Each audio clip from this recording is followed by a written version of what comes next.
Yo, what's up? Can y'all hear me? I just want to make sure everything's okay because it's past 15 minutes been having an issue with my streaming program for some reason. It was acting up. It never does this, or rarely does it, but yeah.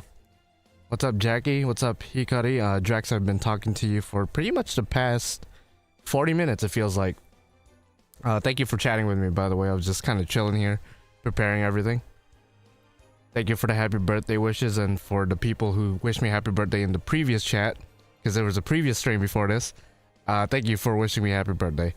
Thank you, Archer Blades, Davon, Darren, everyone else. Thank you for the happy birthdays. I am currently 28 on December 28. So 2 more years until I get into my 30s, and not gonna lie, I don't know if I'm ready for that. At the same time, I already feel like I'm 30. My back is killing me. My knee's been hurting a lot lately. I climbed the bed the other day and I accidentally hit my knee on the bed frame, and it's been fucked up ever since. And it's only been like 2 days, of course, but still, been a rough couple of days for the body. What's up, Churro? I almost called you by your real name. I don't think you give a fuck though, but yeah. How you been? Being in your 20s is overrated. Don't think too much about it. Yeah, it's all about, you know, your activity level and your diet and whatnot, which my shit's still fucked up. I mean, I like to think I eat pretty clean for the most part. But my activity level definitely needs some improvement. I would like, most days I walk my dog. That's like the most I do as far as activity. Otherwise, you know, chores and whatnot. But besides those stuff, yeah, I'm fucked. 3 more months for you. Oh, damn, bro. Enjoy your youth while you can. I have a question about the upcoming Guaranteed SR. Shoot your question, bro. Shoot your question. I'm gonna be, of course, doing some Lotto farming in the background while we just chat it up. I usually do my birthday streams, well, obviously on my birthday, but just like farming, just chilling, like not really doing anything too crazy because there's nothing really going on right now. I mean, FGO JP just ended. We could talk about that later if you guys want to talk about that. But if you're NA only and you care about spoilers, then I will respect your shit. And I mean, I wasn't planning on spoiling anything too crazy anyway, so it is what it is. Yeah, I don't give a fuck, and I was good till you reminded me we turned in 30. Oh, damn, bro. Damn, bro. Yeah, it do be like that, though. It's okay. It's okay. As long as you eat well and your activity level is sick nasty, you should be good. I mean, you're probably on the same boat as me, you know. I don't know about all that. I'm currently on turn 79 against Wodheim. God damn! Do you guys think I can get to Trom in time for Event Nemo? Isn't that 6.5? Like Lostbelt 6.5? So you gotta get through Olympus, which are at turn 79 against Wodheim. You gotta get through Lostbelt 6. And then 6.5. I don't think you gotta do 5.5. I don't think. But that's a lot. And there's only 2 more days for the event. If you lock in, Darren, drink coffee or energy drinks, whatever way you could get caffeine. I'm sure it's possible. I don't recommend it though. That sounds like hell on earth. Yeah, turn 79 is crazy. That's granted, especially early FGO, I used to do like 100 turn runs and start in challenge quests back when like I was insane. I'm still pretty insane, but yeah. Yeah, Darren, you just got lock in, dog. Even if you could, it's not worth it to skip Lostbelt 6. Yeah, assuming you're reading. I mean, if you don't care about reading at the moment, then you could probably skip the cutscenes. But Lostbelt 6 is, it's long as shit. Long as hell. John is carrying me right now. She's soloing it. See, the trick to Wodheim is, and I didn't know this until obviously in NA, once the translations were out and once we understood the gimmick. The trick to Wodheim is literally just bring Mashu, put her in the front, and support her. She gets like special buffs for the fight. So as long as you support her with like Merlin, John, at the time you didn't have Castoria, but if you have Castoria now, Castoria, it's a pretty easy fight, all things considered. The trick is just to bring Mashu and support her. But I assume maybe you didn't know that, and you're probably fighting it full powered, which is insane. Because turn 79 is wild. Happy birthday, thank you, Star Killer. Yo, what's up, Brandon? Happy birthday to me. Yeah, thank you, fam. I appreciate it. I'm actually surprised to see some people here that's usually here during like my later streams, because right now it's like 8 p.m. PST where I live, and I usually don't stream around this time. I usually stream around like 1 a.m., 2 a.m., 3 a.m. PST. So I'm surprised to see some people are here, I guess. But at the same time, it's probably a much more convenient time for me to stream around right now, because more people are probably awake or just waking up or just getting prepared to go to bed type shit. But thank you, Sai Buster, for wishing me happy birthday. Thank you. Again, I'm going into my 30s. Just give me like 2 years and I'm gonna be unc status, man. I mean, I'm already unc status. Like, I have a nephew IRL, so like I've been an uncle for a minute now. But I'm definitely entering unc status. The moment I realized I was unc status actually was a couple months ago. A couple months ago, my girlfriend, she came back from work, right? And she asked me what 6-7 means. And at the time, I guess it was fresh, so it wasn't as well known as it is now. And I looked at her, I was like, 6-7, what are you talking, like 69? And she was like, no, 6-7, like the number 6 and 7. And I'm like, I know what 69 is, and I know what 07 in the chat means. I don't know what 6-7 means. And a couple of months later, it's like the biggest meme right now, and I'm just like, yeah, I don't get it. So I'm unc status now, because I don't get the joke. I've officially entered that era in my life where I no longer understand the new generation. Now, it's already been like that pretty much for a couple years now, but now I really don't get it. Now I really don't get the new gen. So that's where I'm at in my life, and maybe a lot of you guys are. I don't know how old a lot of you guys are. Most of you guys I've known over the years are like in your 20s, around my age. But yeah, I'm sure I have some skibbity toilets in the chat and 6-7s and stuff like that. But yeah, no, I'm gonna embrace the UNC status for sure. I'm gonna embrace it. I'm 25, so 5 more years. You're halfway there, man. Halfway there. It's finally hit a stream again. Sup handsome. Oh, thank you for the compliment. That's definitely not a common compliment I get in chat usually, but I appreciate it nonetheless. You know what I mean? You got a decade left for me. A decade left until you're 30, so you're 20. Okay, straight. That's cool. I don't think anyone knows. I just hear people scream it in public.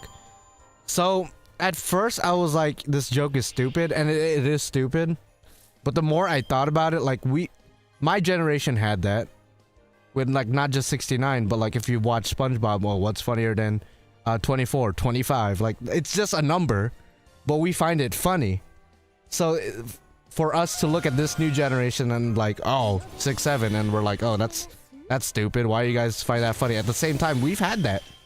So it's hard for, like, thinking about it objectively, it's hard for me to judge the new gen while my gen also had dumb shit to laugh at. Now, I'm pretty sure the previous gen had some dumb shit to laugh at. Because again, it's just a number. So is 25, so is 69, it's just a number. Granted, 69 is different because it's a euphemism, it's a reference to a sexual position, but still. But you're quoting a source with SpongeBob, there's context, this is not, and I guess that's fair too.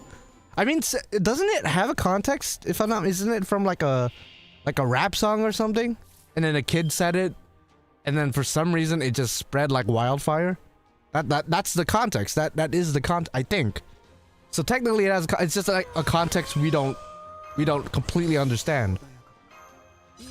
I think it's from like a rapper name, or like not a rapper name, a rap song. But again, I don't know. I don't get it. It is what it is. Thank you for the happy birthday, Morse XD. Thank you. I appreciate it. You'll be 25 in 2 years. Oh yeah, man. A lot of us in our 20s, we out here.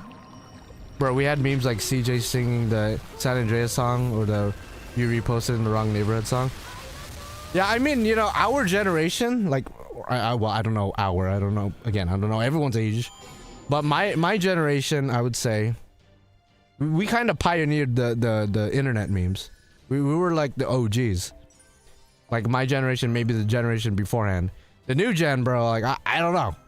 I don't know, man. These memes are they're different. They're different for sure. Happy birthday, Master Gilgamesh. No, Gilgamesh is my master, bro. You should say servant of Gilgamesh, and I'll take that. But thank you nonetheless. I'll be 35 this July, and my folks are pestering me to marry already. Oh jeez. Oh jeez. Yeah, no, that's I mean, I'm probably gonna get there soon too. I'm probably already there, actually, because I've been with my girlfriend for like 11 years, so I'm sure they're gonna pester me at some point, like, hey, you've been with this girl for a while now, so like, what's up? And I'll be like, what do you mean, what's up? So I feel like I'm gonna get there. I'm gonna relate. I'm gonna relate at some point. I'm gonna relate at some point for sure. Yeah, our gen was the Vine humor. Yeah, was Vine the first like small form content social media like website? Because obviously with YouTube, like there were long videos and then there were short videos, but Vine was like the first one to have like that couple second videos that were like funny as fuck. Then obviously now that today that's TikTok. I think it was Vine. I'm not sure. But I mean, there's pros and cons to our generation, you know, that like what we were just talking about, but the cons are we've gave birth to a lot of social media influencers that are, you know, not exactly the best influences. I'm sure you guys could think of a couple or a good handful that were from Vine and then migrated over to YouTube or streaming. So I'm sure you guys know. So it is what it is. Yeah, after that Snapchat, I never got into Snapchat. I don't know if I was like maybe already unk status even back then, because Snapchat was blowing up when I was a senior in high school. When I was, what was that, 2015, 2016, Snapchat was like everybody and their mother were like, oh, add me on Snapchat. I was like, man, I don't fucking have Snapchat.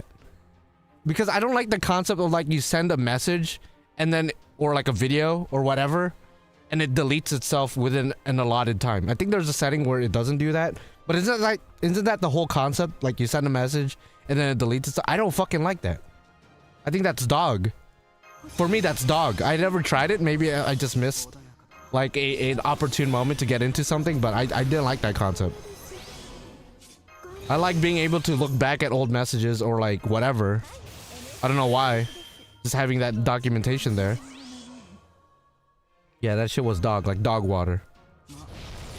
I used to watch 3-minute cuts of anime episodes on YouTube. Dude, everybody did that. Everybody, oh man. Everybody used to watch anime in general on YouTube.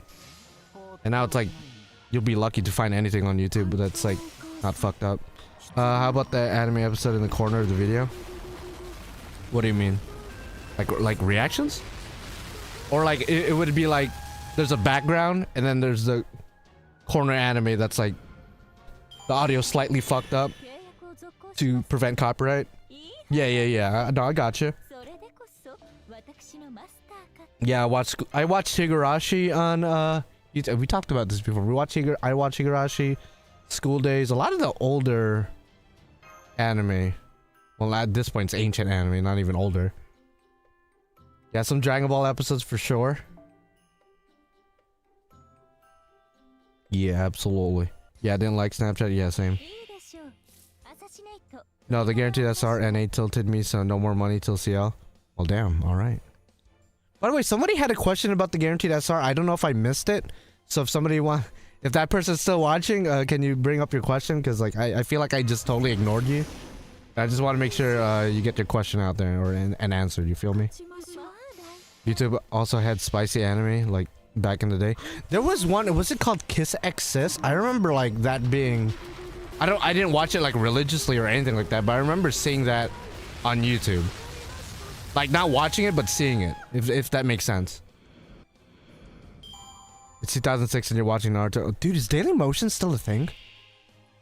It probably is still a thing. Damn. I don't know how it's still up, but yeah. Yeah, ancient as fuck. So, Kiss X is real. Yeah, I remember seeing that. I was like, what the fuck is this? And like what, 15 years later, I'm still like, what the fuck was that? But those were the days, the golden days, the simpler days, dare I say. Again, definitely Unk status when I look back at those days of YouTube with rose-colored lens. Now it's super commercialized, advertisements everywhere, everything's all polished, and everybody's owned by a company nowadays, you know? Back in the day, bro, it was just every man for themselves. There was a beauty to it, though. There's a beauty to it. Yeah, you remember watching Yu-Gi-Oh on YouTube and Daily Motion? Yeah. Sorry if I'm asking too much. I have a question for the upcoming Guaranteed server. Should I pull on Summer Castoria or normal Castoria? Probably normal if you don't have her. Summer Castoria is great, but normal Castoria is gonna hard carry your account. Whereas Summer Castoria, if you don't already have normal Castoria, she'll still perform well if you have other art supports, but overall, between the two, if you really had to choose between the two, definitely normal Castoria. No questions asked. I mean, yeah, she's one of the biggest supports in the game. If you objectively had a choice between one of the best supports in the game or one of the best offensive servants in the game, it's 9 times out of 10, it's always the best supports in the game. Because the best supports in the game could elevate good servants to great servants, could elevate bad servants to good servants. Whereas getting a great servant, that's it. They can't get any better. So I would just get normal Castoria at that point, or I'd try to. We were looking at the guaranteed SSRs the other night. I don't know if you guys were there for that stream, but I'm still between the one with Gil on it, this one right here, the one with Kire, and there was one more I was looking at, and the one with Ibuki. I'm between those three, I think. Because I would like to get another Ibuki just because it's Ibuki. And any of the other servants would be new in this banner. For collection purposes. This one, for sure. I would love to NP4 Kire, but the other two would be alright. I'm okay with that. The only reason I'm tempted for the Buster one down here with Gil is because I want to fully append Gil, and you need 6 copies of a 5-star to fully append, and 120. That, or, and this is going to be a little bit weirder, I want to unlock all of Gilgamesh's lines, and the only lines I'm missing with him is the one that he has with Ivan the Terrible and the one that he has with Iskandar, and they just both happen to be on this banner. So, thinking about it, but at the same time, I think from a gameplay standpoint, the best one's probably, at least for me, this one with Ibuki. I think the best one overall is still this one. I'm not going for this one just because I already have Tiamat and Archetype Earth NP5, so it's like, why would I? But if I didn't, I would definitely roll for that one just because it's pound for pound probably the best banner of these guaranteed SRs, easily. Easily. Just because Tiamat is there, one of the best AoE Buster service, same thing with Archetype Earth, same thing with Kukulkan, same thing with Ash the Savior, but Ash the Savior, you know, has some support, multi-core capabilities as well. Yeah, it's just, every servant there is just cracked. Every servant's cracked. Did you say the Summer Sappho one? Drex, yo, Drex, we just had like a long bro-to-bro, one-on-one conversation, just the two of us. We were shooting the shit, and now you come out of the woodwork with some Astolfo shit. Alright, dog. I thought we had something. I thought we had something special, but you had to bring up Astolfo. You know how much that bitch traumatized me a couple years ago? I still feel it. I still wake up in cold sweats in the middle of the night. With a wet asshole for some reason. Because of that motherfucker. It do be like that though. Where is Astolfo again? I said the same thing. Oh, Astolfo's here. See, Astolfo ruins this banner. Wangina's cool. Taida is, you know, really good Avenger. And then you got Astolfo there. Bro. Ain't no way. Ain't no way. At NP1, those are all mid at best. These? Okay, Ash the Savior, you could still probably use in like in a support role. I'd still say that, I mean Archetype Earth probably, because you kind of need her at a high NP level to do dummy damage. But I'd say Kukulkan still hits hard with crits. Tiamat, obviously her damage would be affected, but she'd still do pretty well. Just because you could stack her with Coin Sky, you could stack her third skill like a lot.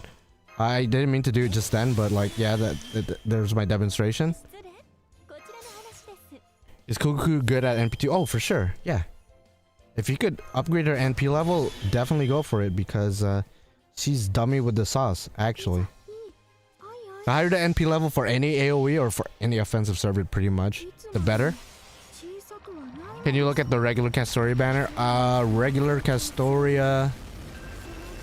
See, this one's good if you don't already have a lot of supports. So Rhaenys is a good support, basically a side grade to Waver.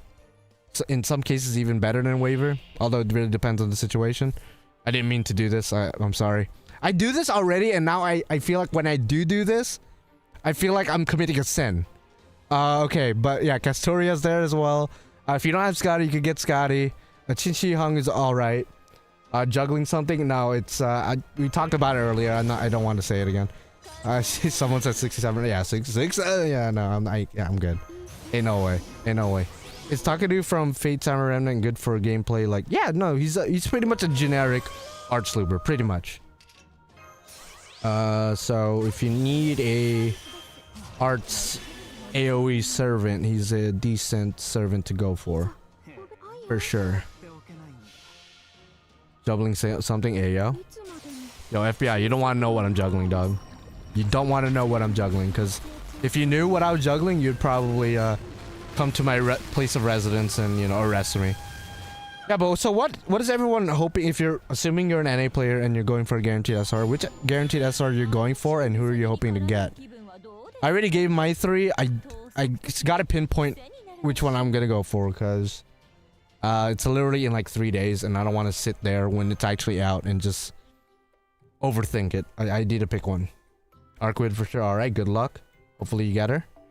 Again, that's just a great banner all in all. So Ibuki one's awesome, yeah. Like I said earlier, that's one of the ones I'm looking at. The one with Kenshin Impact one, not bad. Yeah, no, it's really good actually. 3 out of 4 servants here are meta. Well, I guess some people might not consider Kenshin meta because their damage isn't like the best, but still I would consider like really good at the very least. And then the Chung sisters, you know, just for collection purposes, they're cool to have. And they're good too. They're not like broken, but like they're good. So this banner is pretty insane in the membrane. Shutan? Yeah, Shutan's with Hokusai, Kiara, Da Vinci, and Shiki, which are all great servants in their own way, like fan favorites and whatnot. NP5 Kukulkan or NP3 Ash. I pray not NP2 Tiamat. Why would you not want that? And aren't you the same motherfucker? Wait, let me just make sure. I want to make sure I'm getting my facts right, foolish monkey. Because I think you're the one that made a foolish comment earlier. Maybe. It might have not been you. Maybe it wasn't you. Someone earlier that said that banner was mid at best. Well, at NP1. But yeah. No, NP2 Tiamat would be great. What are you talking about?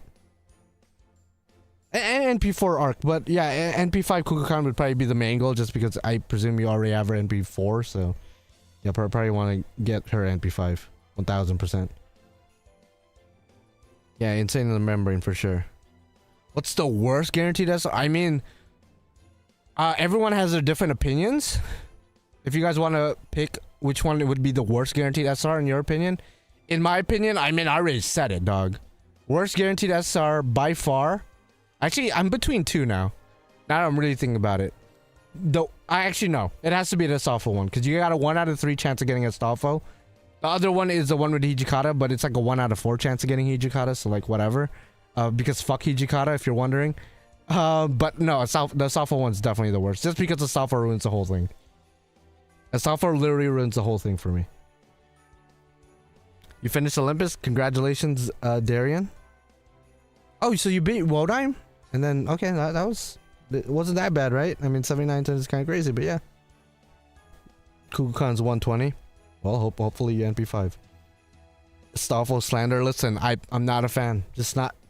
I understand if you're a fan of Astolfo. Like, literally, everyone who's a fan of Astolfo, like, unironically, because I know there's a sect of fans who like Astolfo for, like, devilish, sexual, deviant reasons. But the people who genuinely like Astolfo are like, he's very heroic. He's very brave. He's one of the kindest characters in Apocrypha. Which is all well and good, but you could say that about a bunch of other servants. What else does he have to offer?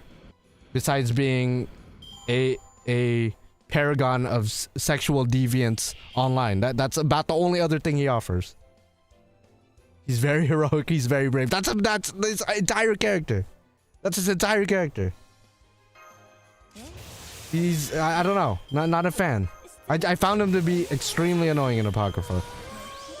But that's obviously a hot take. I know most people like him.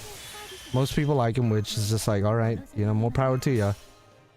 He's funny. Yeah, okay. I don't know.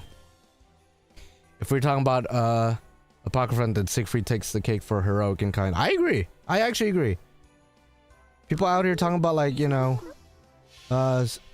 Sieg is cardboard, no character, but Siegfried literally has the same character. He was literally just heroic and, like, stoic as fuck throughout the entire up until a certain point, obviously. But yeah.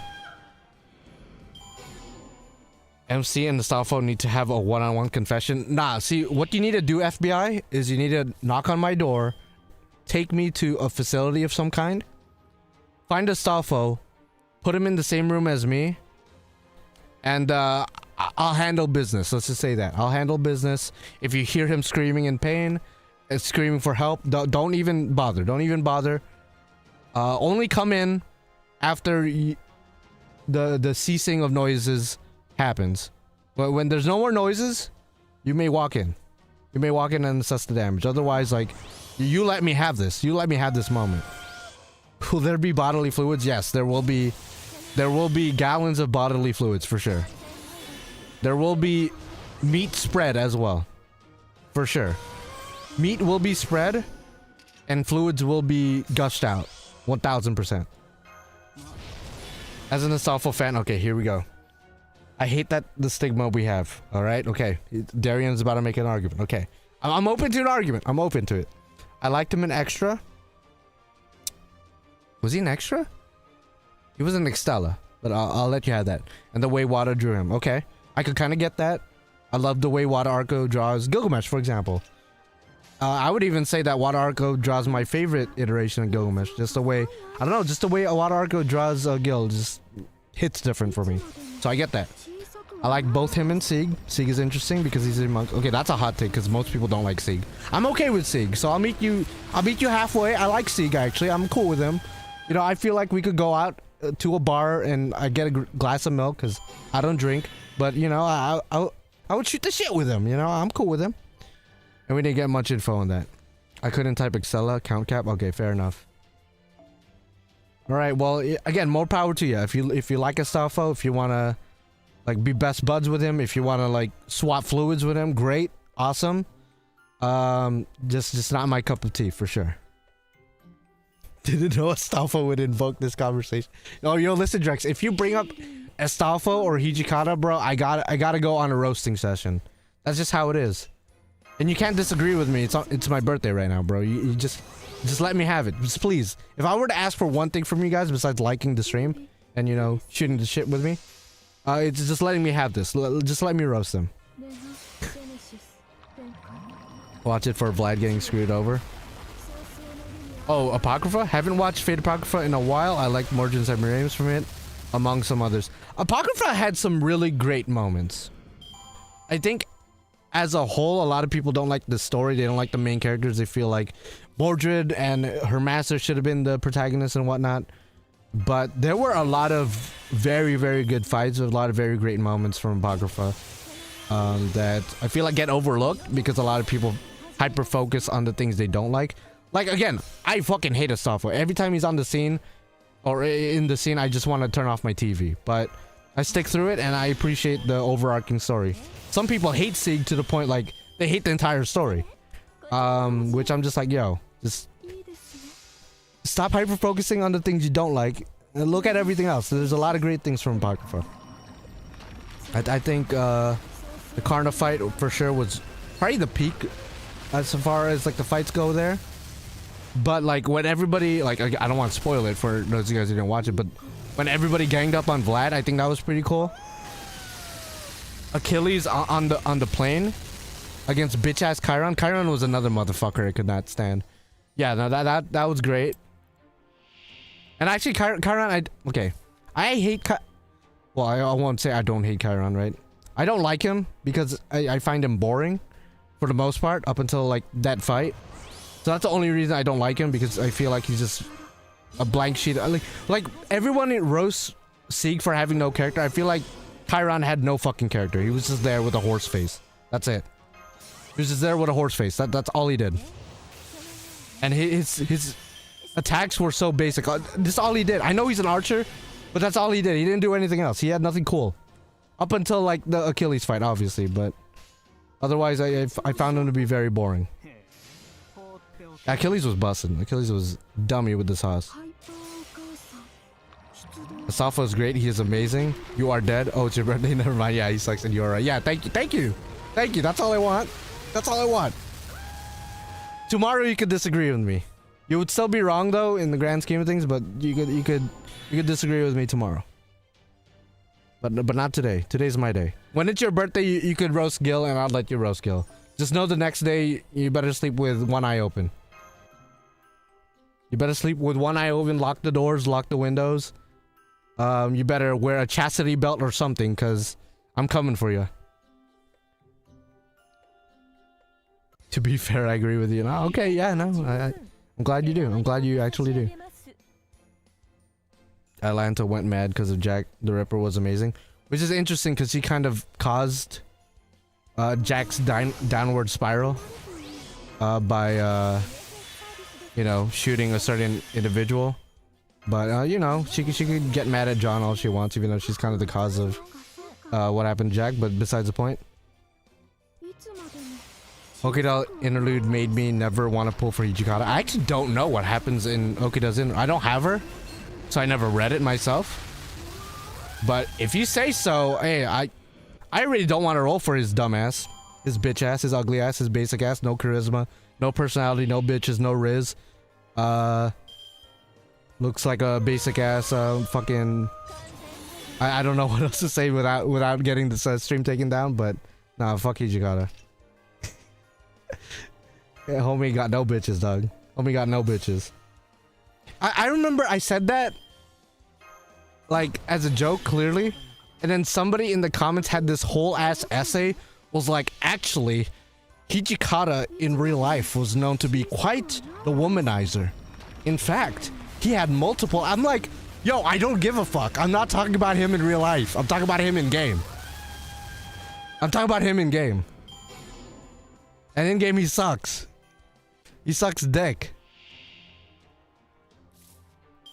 Okida's good in FGO, but I prefer Okida Alter personally. Nah, they're both good. Both are good. It's like that meme where like both are good. He had one line in Summer 4 that made him like him. That made me like him. Okay, what do you say? What do you say in Summer 4 that made you like him? I'm gonna see if I understand. His hair whack, his style whack. Oh, dude, that video is so legendary. That video is so legendary. All right, Drax. Like, I won't say it. I'm not saying that. No way. Nah, see, I won't roast the Gyutama version. I feel like people only like the Hijikata in Grand Order because of Gintama. Just because they share the same fucking name. And the same origin, I guess. Otherwise, they could both... Well, not both. The one in FGO could suck my asshole. Shout out to all my Hijikata fans out there. I know you're out there. I know you're listening. I know your fist is clenched right now. You're feeding in the mouth, just like... You want a piece of this. I know. I get it. Just know that my guy Gil could destroy Hijikata any day of the week. And there's nothing Hijikata could do about it. Because he got no bitches. No riz, no personality. Who's your favorite female servant? I'll draw him. Oh, God. FGO original, probably Shuten, but Tiamat's like right there. So it's like they're kind of tied. No, honestly, they're kind of tied. So either Shuten or Tiamat, I think. I hope I'm not regretting. I'm pretty sure. I'm pretty sure. Yeah. Any servant voiced by Aoyuki is like a pretty good servant. Kita-chan is asking if any FGO YouTuber want to gather up for a collab. Well, he didn't message me. To my knowledge, is he in chat right now? Yo, Kita-chan, you're in chat right now? Where did he say that? Cause like, I live in the same state as he. Like last time I checked, so like, I mean, I'm down. We've collabed in the past, I guess. I don't know. He asked on his Twitter. Oh, okay. I'll check that out later. Thank you for the heads up. I don't know what is it about though, because if I go there and it's like an OnlyFans thing, I'm like, yo, I respect you and I appreciate you and you're one of the OGs. I am not down for that. But like, you know, if it's something more wholesome, yeah, if it's an Astolfo fan meetup, hey man, listen, I'll collab with him if it's a boxing match and he cosplays Astolfo and I cosplay. Who's like Astolfo's mortal enemy? I feel like he doesn't have a mortal enemy. Yeah, who's it? Does he have a mortal enemy in Fate? I actually don't know. I guess I'm just cosplaying myself. I'm beating the shit out of him. Wants to discuss the final chapter. Oh man, I mean, I'm not really qualified for that just because I don't read like the specific spoilers. I only know the general stuff of what happened in the final chapter. So I mean, if you still want to ham it up, I'm down, I guess. I guess transitioning from all the Astolfo slander, for those of you guys who saw the ending or read the ending, it's been out for like 2 days pretty much. What did you guys think about the ending? Let's not dive deep into spoilers. Like, I don't want anyone to say like anything too specific. Just, you know, let me know what you think. You like it or you disliked it. Because I know a lot of people online, apparently, especially on Twitter, which, you know, makes sense, you know, that's like the cesspool of the internet, are pretty divided on the ending. In fact, I think I saw a lot of people who were even threatening. I don't know if it's like legit threats, because, you know, everybody on the internet like love to threaten other people, you know, behind the keyboard and monitor and whatnot. They were threatening Nasu because of how pissed they were, and I was just like, all right, it's not that serious, guys, like, come on now. But a lot of people were mad about it. Thank you, Emilio, for the happy birthday. Thank you so much. You already messaged me earlier, but I appreciate you stopping by, wishing me a happy birthday here. Always appreciate you.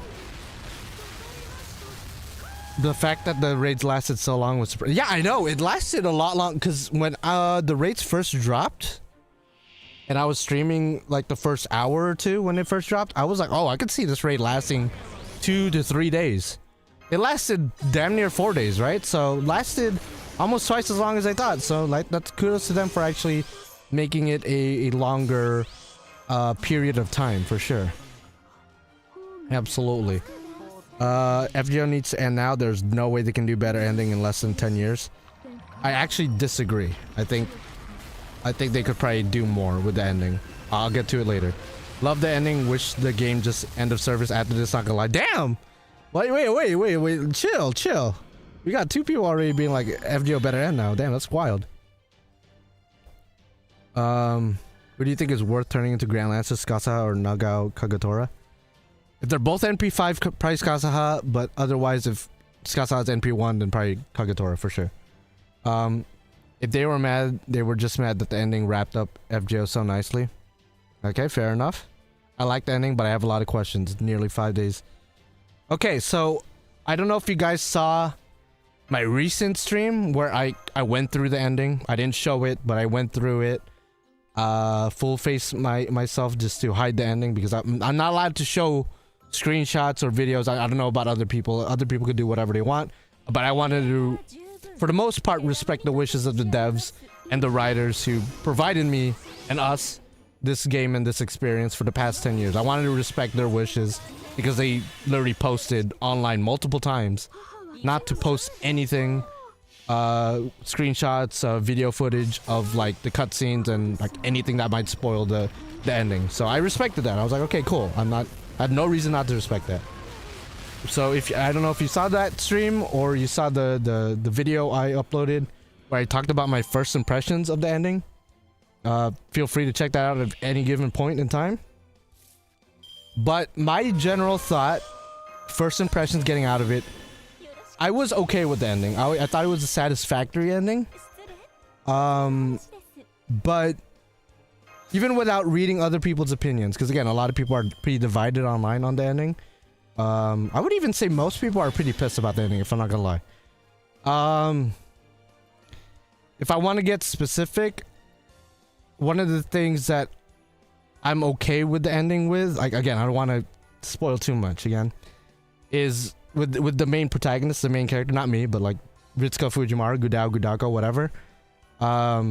He's been through a lot. And I feel like if he retained, okay, again, I don't want to spoil too much, but I feel like with the ending we got, it's good for him, if that makes sense. So I'm happy for him, because, or her, depending on the gender you pick, because again, they've been through a lot, and I think it's fair for them to live a more quiet and non-dangerous life. Again, not trying to get too specific here. And I felt kind of the same way with Mashu, but I think because in the end of the day, with the ending we got, it's kind of what Dr. Roman wanted. Dr. Roman wanted her to live a normal human lifespan, a normal human life. Wanted her to be treated as a normal person, and she kind of gets that in the ending we got. But at the same time,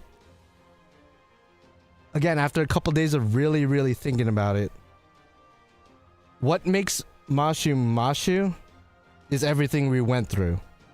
And again, with the ending we got, everything that's happened was pretty much negated. I don't know if people could read between the lines with what I just said. Because at least with Fujimaru, from day one, from the jump, he was always heroic, always brave, always a good person, always like had a good head on his shoulders. So he doesn't really have that much character development, in my opinion, so it's okay for him to, like, in a weird way, it's okay for him to end up where he is right now. Whereas with Mashu, thank you for the happy birthday, by the way. Whereas with Mashu, when you see her, like if you watch Babylonia, for example, when you see her in her younger years, she was very robotic, very monotonous. She didn't really have a personality. But it's because of what she goes through with Dr. Roman, and I guess as we found out in the Lostbelts, what she goes through with the Cryptors, that she develops a personality and a sense of humanity, kind of. In this ending that we got, we could kind of presume that even though she seems to be human there, like she didn't have the same experiences. I'm really trying my best not to spoil too much. She didn't have the same experiences with Dr. Roman, presumably. With the Cryptors, presumably. She obviously didn't go through a lot of the stuff, or all the stuff that we went through with her. So, the Mashu we get at the ending isn't really Mashu at that point. She's a completely different person. I don't know how she gets there, and she might have the same personality, but her backstory is completely different. It's like not even the same character. It looks the same, maybe the same name, same personality, but it's not the same character. And I kind of don't like that. I don't know if I'm making sense, because again, I don't want to get too specific. And again, going back to Dr. Roman, Dr. Roman's a huge part of her personality, and like helped her develop hobbies like being a big fan of Sherlock Holmes and like reading and stuff. If she doesn't go through that with Dr. Roman, then what are her hobbies at that point? Like who is she? What does she do? Like I don't know who she is. It's a way different person. Is Foe involved in any of this? I actually have no clue. I have no clue. But my biggest problem with the ending actually has nothing to do with the two main characters. But it still has something to do with character development. My biggest problem, and this is gonna sound funny at first, my biggest problem with the ending is Gordolf. If you remember Gordolf in the beginning of the Lostbelt arc, homie was the biggest asshole ever. Like, literally, he's the typical pompous, arrogant, cowardly, insensitive, typical mage that we're used to in the Nasuverse. And by the end of the story, by the end of the Lostbelt arc, he's still pompous, arrogant, cowardly, at times insensitive, but he was also a leader. He developed into somebody with a backbone. He had character development. He had this whole character arc. And with this ending that we got, we could presume that he doesn't go through that anymore and he's still an asshole now. So you're telling me we went through all this with him. He went through all these hoops, all these experiences with us, all these Lostbelts with us, had life-threatening calamities thrown at his face, and he developed into this respectable person compared to who he was in the beginning of the Lostbelt arc, and now it doesn't matter anymore. Now he's just a dick somewhere. I don't like that. When I really think about it, I don't really like that. And I guess that's like the crux of a lot of people's issues with the ending, is a lot of people feel like a lot of these characters, whether it be servants or masters or mages or whatever, none of it matters anymore. And again, I'm sorry if like I spoiled something or I'm not being too specific, but you had to have seen the ending to understand like what I'm trying to say. Okay, let me go read the chat because I kind of went on a spiel there. Did you feel that ending was kind of rushed with those type of character development endings like that? I don't think it was rushed. I mean, bro, it was like an 8-year build up. But the ending itself rushed, I don't know. There are many unresolved issues. I have a theory that was the bad end and the good end is coming on the 31st. So this is where, oh, I just noticed I'm still in the guaranteed SR screen. So I posted this on Twitter the other day and I said the following. You guys could see it. Thinking about it, FGO's ending feels like a dream. If you've seen it, it really does give that feeling of like a dream, of like this doesn't feel that real. And Nasu at some point said the Foreigner chapter will come, the Ordeal call, the Foreigner Ordeal call that we were promised, that was hinted at. It never happened, obviously, but he did say that it was gonna be unexpected. It was gonna come at us out of nowhere. And apparently there's gonna be something that's coming in the 31st, which I came to understand was like, when you go into the final fight, apparently you have a choice of doing the fight right away, or you have a choice of waiting until the 31st, which tells me there's two endings that branch out of that fight, depending on your choice. But either way, something is going to happen on the 31st. I'm presuming that's a different ending. But either way, at the end of Ordeal Call 2, again, slight spoilers, right? At the end of Ordeal Call 2, Dantes, Edmund Dantes, leaves it to Abigail Williams to take care of us. Okay? You following? Abigail Williams is a foreigner who specializes in dreams, as you know. And what makes this crazier is that unlike with part 1 and 1.5, as I said here, part 2 doesn't have the clear tag. So this is a screenshot from JP. Literally says clear down here for part 1, clear down here for 1.5. And this is after I beat the story. I took this screenshot. I'm sure everybody has already shared it. Part 2 doesn't have a clear, even though we got the ending. So why doesn't it say clear at that point? And a lot of people kind of notice that and are assuming that there is a lot more to the ending than meets the eye. Yeah, we're missing something. There's something that's missing. So, and again, this is after I cleared the story. I could open JP right now and show you guys. I could open JP right now and show you guys. It doesn't say clear there, even though I got the ending.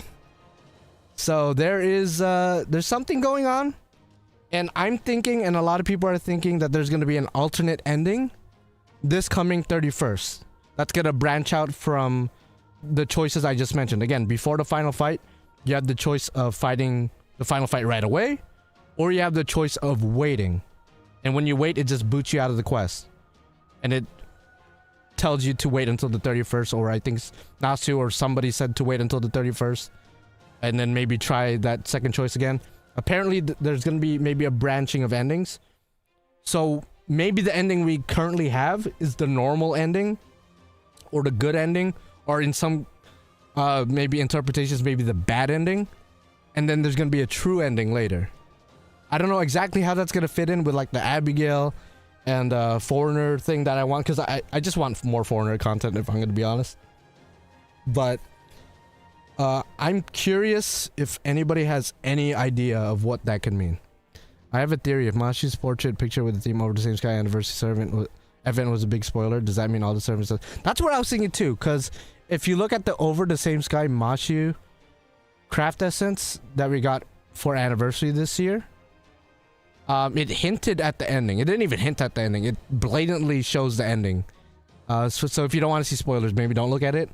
But then that kind of implies that the other Over the Same Sky CEs might hint at another ending, or maybe the same ending. So it's interesting. There's a lot going on. There's a lot that's gonna on the 31st. Again, if the 31st drops and then it shows Abigail Williams coming in or something, or the foreigners coming in, I'm telling you guys, I called it. Granted, other people seem to have the same thought, just because, again, I don't want to spoil too much, but in the cutscenes, in the raids, when you do the raids in JP, when you fight the trees of emptinesses and whatnot, pretty much all the servants show up from the Lostbelt arcs and the Ordeal calls. The only servants that don't show up are the foreigners, specifically the outer god foreigners. There's certain foreigners that do show up, like Kukulkan shows up. I think there was another foreigner who I'm not remembering for some reason, but the only foreigners that don't show up is Abigail Williams, Hokusai, Van Gogh. I want to say Wangina. I don't know if she's actually outer god related or not. On top of my head, Jack Dermalay doesn't show up. Hokusai Saber does show up, but again, this is the one specific thing I'm gonna talk about and spoil. Hokusai Saber literally asks BB in the cutscene. She asks BB, "Where's the foreigners at?" And BB says, "They're not allowed here." So specifically, there's a story reason why the foreign, and I'm paraphrasing, by the way. I'm not saying word for word exactly what BB said, but she basically said they're restricted from coming to the fight. But why is that? It's interesting. It's interesting to think about. There's something going on with the foreigners. There's something to the ending that where more meets the eye. There's definitely something going on. It could be a dev mistake, but yeah, that is a good point. Yeah, I don't know. The clear tag is interesting.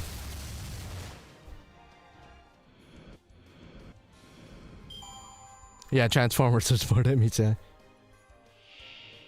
I'm hyped. Either types or foreigners for Arc 3 or both. Don't know. Let NASA cook. Now there's a chance. There's a chance that this is the ending we get. The ending where nothing mattered in the past 10 years. Which again, the more I think about it, the more I actually don't like the ending. But again, from the standpoint of just Fujimaru and just like his like mental state, I guess it's a okay ending for him or her, because they went through a lot. Maybe it's better that they don't retain all the information or any of the information of all the trauma they went through. But all the other characters, I'm just like, come on. Like, especially Gordolf, like I said, like, come on. You went through this whole ass character development, and now it doesn't matter. Now we just out there somewhere in the clock tower or wherever the fuck, just being a spoiled brat or something.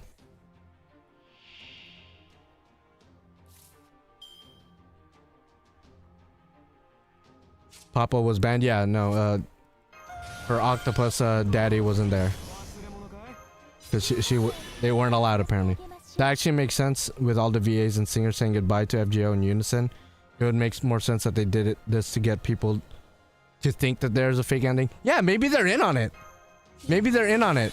I mean, I'm willing to bet they're probably not in on it, but I don't know. Who knows?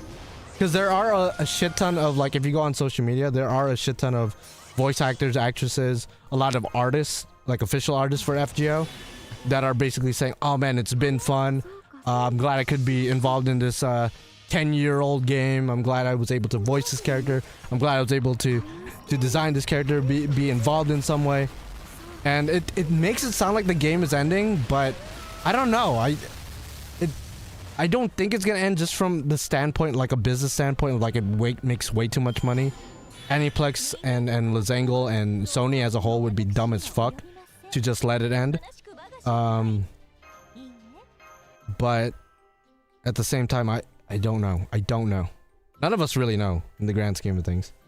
Although, again, in the 31st, if the foreigners come out, I'm just saying, you know, I knew. It's not nothing mattered because that's kind of the point. We had to sacrifice all of our shit to achieve an ideal outcome. I don't know. I don't know, like, specifically with Gordolf, for example. Gordolf went from an asshole to an asshole that actually had balls, and now he's just an asshole again with no balls. I don't know how is there, if there's any justifying, like, basically taking his character development, which was really well done, arguably the best character development as far as the Kalia crew is concerned. Taking his character development and just throwing it out the window. Now again, he's just a random mage out there being an asshole, rather than like this cool dude we got to know. Again, with Fujimaru makes sense. Maybe him sacrificing for an ideal world. Okay, fine. You could kind of make the argument with Mashi too, but certain characters like Gordolf, I don't know. Maybe I'm so hyper focused on him. I don't know why. But I think it's just because he had like the most character development. Yo, what's up, y'all? Are we still alive? I think we're still alive.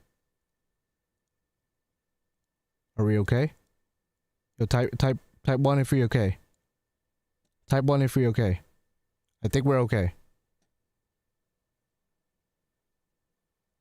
3? Did you just type 3? That's crazy, dog. Let me just update everything. Yeah, everything, I'm not gonna lie, everything crashed. I was having issues earlier in the stream and it kind of came back. So I apologize for that. But I'm trying to restart everything.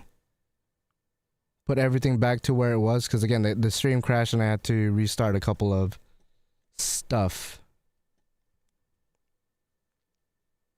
But yeah, what were we talking about? We were talking about the ending of FGO, right? I'm sorry, I'm a little bit discombobulated because everything kind of went to shit. You're right that wiping them cheapens the character. That's what I'm saying. Everything gets cheapened because of the ending. Or a lot of the stuff. Not everything, but a lot of stuff gets cheapened because of the ending. Oh, there you go. There's the game. I gotta make it small now. It just went big out of nowhere. Was about to hit my PC. Damn. Yeah, I'm sorry for the momentary crash, but the chat itself is also kind of frozen in time, I think. Again, let me try to fix that. Okay, for some reason the chat is like frozen in time. You guys are literally in like a Lostbelt. Let me see if I could fix that real quick. Like, I apologize. While I'm fixing it, tell me your funniest dad joke, and then we'll get back to talking about the ending of FGO. Your funniest dad joke. Let's see. Trying to fix the chat right now. I don't know if there's any fixing it at this point, so it might be frozen time forever. What's up? What's up, Top Kirby? How you doing? Yeah, I don't know why the chat is messed up right now. The chat's in limbo. Actually, wait. Let me try something.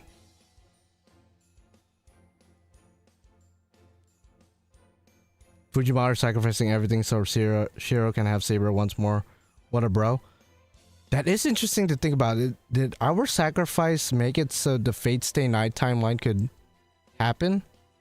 Was FGO a prequel to everything? Is that ultimately what our journey was? We were just a prequel to everything to come? I didn't even think about it from that standpoint. I know you were kind of memeing, but I'm like taking it seriously. I'm like, wait up. Maybe low-key you're cooking.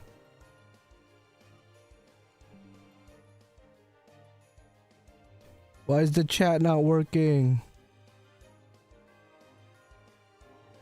Well, let me try something. I'm gonna stop the stream real quick and just restart the software.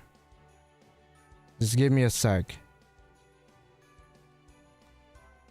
I don't know why it's just bullshitting right now. Here we go again. Yeah, I'm sorry, guys. Never mind. I think I just fixed it. Yeah, I didn't have to do all that bullshit. All right. Anyway, okay. Thank you for that again. Happy birthday, Top Kirby. Good here chilling. All right. I just want to make sure you guys could hear me. Everything's all good. Okay. You said foreigners and everything crashed. Nasu knows. Yeah. I have no idea. Probably unrelated. The track used when we first see and later grab a certain character's hand is named Holy Grail War Defeat. But there's another track for victory. Oh, really? I didn't know that. Was that data mined or something? Actually, I don't know if chat was fixed. Now I'm looking at it. I hope it was fixed. I don't know. Shiro wondering why his Arteria will show up with 12. I mean, he's gonna win the Holy Grail War if that was the case. He should be happy.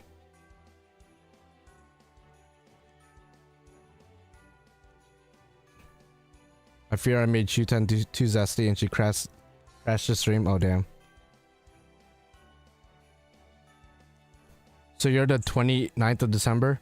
Oh no, I'm 28th. It must be 29th where you live, but my birthday's in the 28th. Should I farm the tickets or nah? Probably. I mean, yeah, it's not a bad idea to farm Lotto, I guess. I haven't really progressed. So this means I can summon Musashi again? I wouldn't bet on it, dog. She kind of deleted herself. Not at all. The tracks are from the original soundtrack. You can even check on the previous vid on the FGO channel. Really? Oh, wow. Interesting. So maybe the ending we got was the bad ending. Is that the implication that this ending we got was the bad ending or the not true ending or whatever they want to word it as? That'd be interesting. So again, there's probably more to what's going on than meets the eye for sure.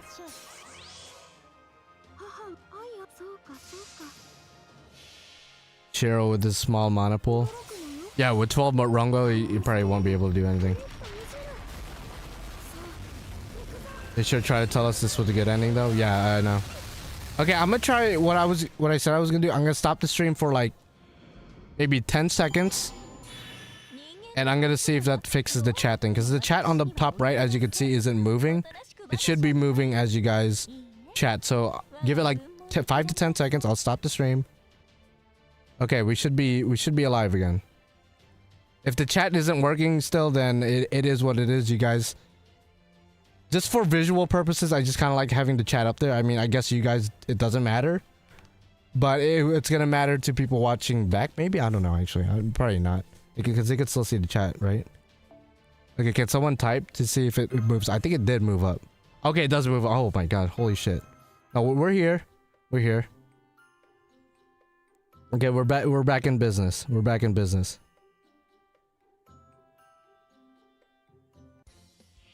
Yeah, we're good now. We're good now. Oh man, that was a good 10 minutes of just bullshit. That was a good. It would be this ending is a true ending, and then we would have an alternate ending that would be a good ending, like in Tsukihime. I guess so. I guess so.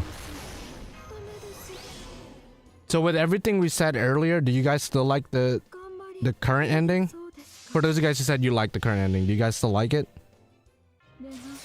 BB would be proud of the chat box, because I'm a little bit like leaning towards like not liking it.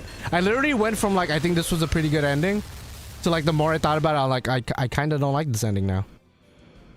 I kind of don't like it because it makes everything feel trivialized. Internet always takes a dip at midnight. I guess so. I guess so. His birthday has more seasons than Babylonia at this point. That's crazy. The ending for Code Geass was pretty good. Oh, Code Geass, bro, probably like, well, I mean, it technically has a new season that came out like what, last year or earlier this year. So technically, like it's. But the original series as a standalone, definitely top tier ending for sure. So what's the ending exactly? I don't want to spoil it for people who read it or seen it, or like who hasn't seen it. I should say hasn't seen it or who hasn't read it. Who care about spoilers? But yeah. I mean, you can look it up on your own type shit. People are coping a lot with that true ending. How are we coping, Wally? How are we coping? Because even I'm on that boat. I'll be honest, I'm on that boat, Wally. But I think there's a good chance that there's more to the ending than meets the eye. Just how are we coping though? I'm not trying to argue, by the way. Well, I guess I kind of am, but like I just want to hear your what you have to say about that. Wally West, if that's even your real name. Breaking Bad. I actually never seen Breaking Bad. I know it's like a top tier show of all time, but like no. You know what? Actually, no, that might be too much of an insult on FGO's ending. But if you guys have ever seen Game of Thrones infamously has one of the best stories, one of the best build-ups, one of the best journeys in all of television, and I could say this from watching it as well, but has one of the worst endings ever. Like, horrible ending. Like, actual trash. Actual trash. And it trivializes a lot of characters. A lot of characters do things that are either out of character or like way too far, or like they're regressing. Like, I'm not gonna go into specifics, but it's just a really, really bad ending.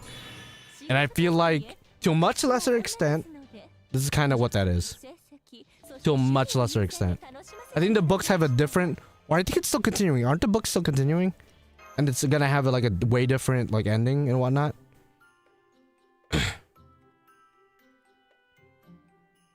Yeah, not Stranger Things, sorry, someone said Stranger Things in the chat. Game of Thrones, yeah, it ran out of stuff to adapt, so it just went, like, TV show original, which didn't end well.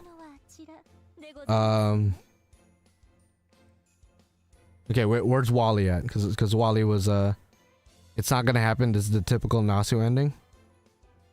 Okay, Wally West, explain the 31st. Why is there an apparent thing that's gonna come out on the 31st?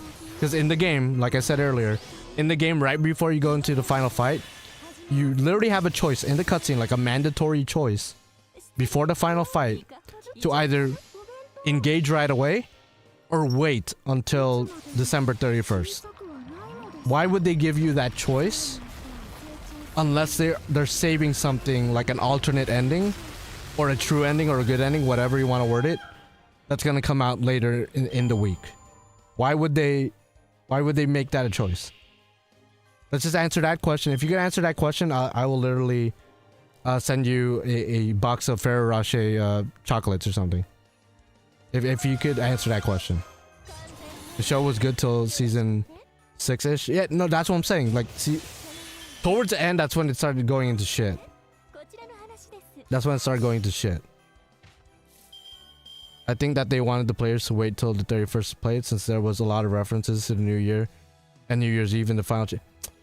No shot. No shot. At that point, why not just time lock it until the 31st? They've done that with everything else in the past, with not only stories but events as well. So why would they give us the choice? That makes no sense. They would just time lock it, time gate it. So that's my counter argument to that. Like, that would make no sense, because it's literally so different from what they did in the past. There's no precedent for them doing that. Because a lot of people would be upset with how they didn't get to immediately into the end after the raids. That's literally what sometimes they did that in the past too, bro. They would literally make us go through all these story quests and then time gate it. At least with the raids, we had a great time going through it. My counter argument is that they did not want to blue ball players. I don't know about that. I don't know about that.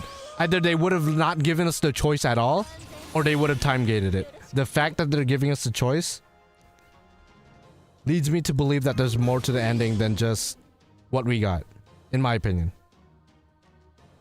Again, otherwise it literally does not make sense.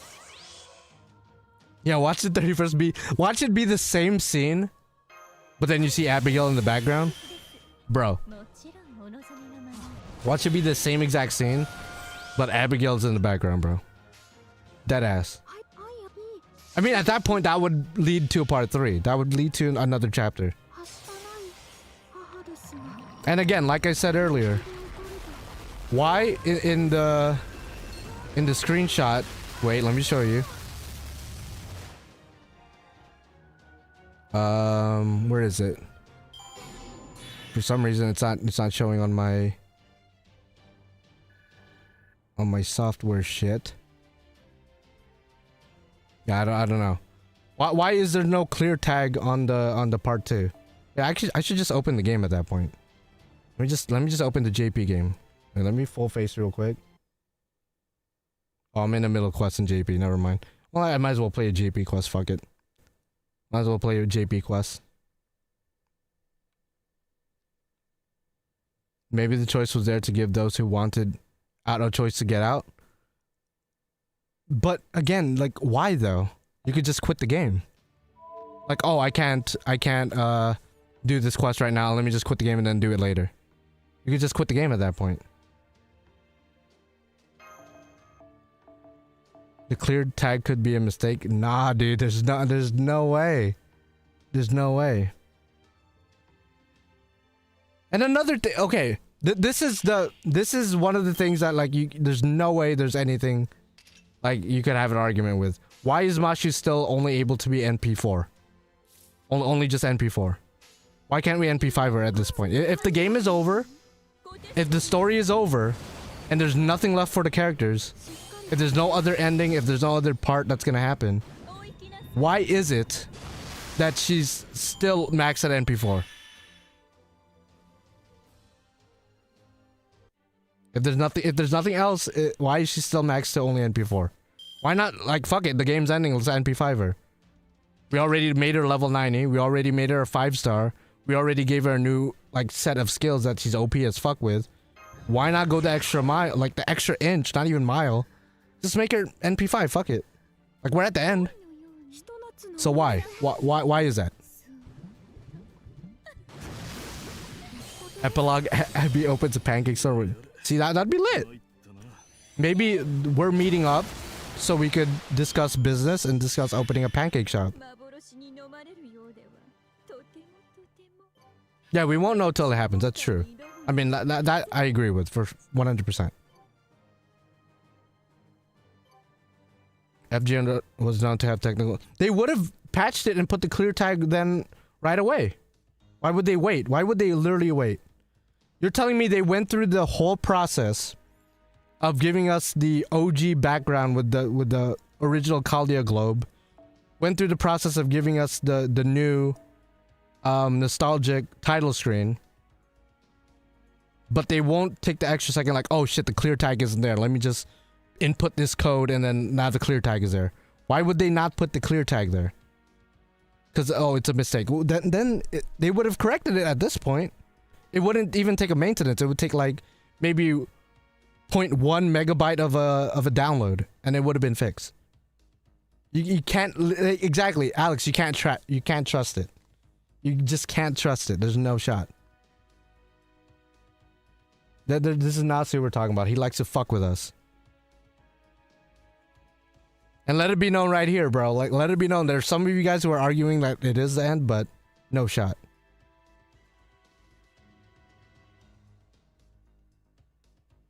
Just want to make it clear, while I think FGO is wrapping up, I hope I am wrong, and I do think you have valid points. Well, I'm glad you could acknowledge that there's at least valid points for sure. Again, NP4 Mashu. Why not NP5 at this point if the game is ending? Fuck it. There's no clear tag. Oh, it's a mistake. Why didn't they just patch it? It takes probably 2 seconds to patch. They've done that in the past where there was like a minor mistake and then they fix it right away. So why not in this case? So why is there no clear tag? Why give us the choice of going into the final battle or not? They should have just time gated it or not give us the choice to begin with. So there's a thematic story purpose to it for sure, or at least implied to be. So those are like the main things. And then my crack theory of like the foreigners coming back because Dantas at the end of Ordeal Call 2 left it to Abby to take care of us, and the ending feels like a dream. So it's like, you know, she kind of deals with dreams and she wasn't in the final chapter, so.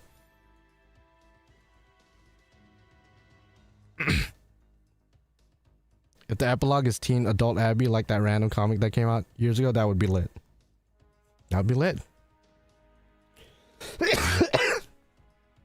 The Grand Order is likely over or undone. We're likely to get some new content or new missions. Yeah, at bare minimum, we're definitely going to have a new storyline. And if the ending is exactly what it is, I don't see them, like, I don't see Mashu, Kaldia, and Ritsuko Fujimaru being the main focal point, the main focus. I think we'll get new characters.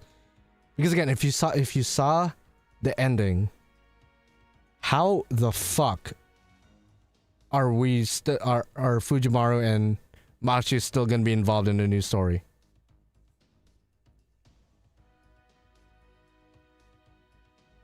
That's another point someone brought up. It's like, oh, we became Pride rank, which is a pretty high rank in the Mages Association in the Clock Tower. And correct me if I'm wrong, when we got our what was our previous rank? If someone could type the previous rank in chat. We got that previous rank after Solomon. Correct me if I'm wrong, I don't think it ever came into play or was ever acknowledged in the story. So we got a new rank now after completing part 2. Was it ever, like, was the previous rank ever relevant in the story at all? And by extension, is this new rank going to be acknowledged too? In the new story, if there is a new story. Because like if it wasn't acknowledged in the story, what's the point of these ranks? Is it just to like look pretty? Bare minimum, it's just to look pretty. Not majorly, but it was mentioned. Okay, where was it mentioned? I'm not saying I don't believe you. I was just wondering if it was ever mentioned. Like at what chapter? Like what point?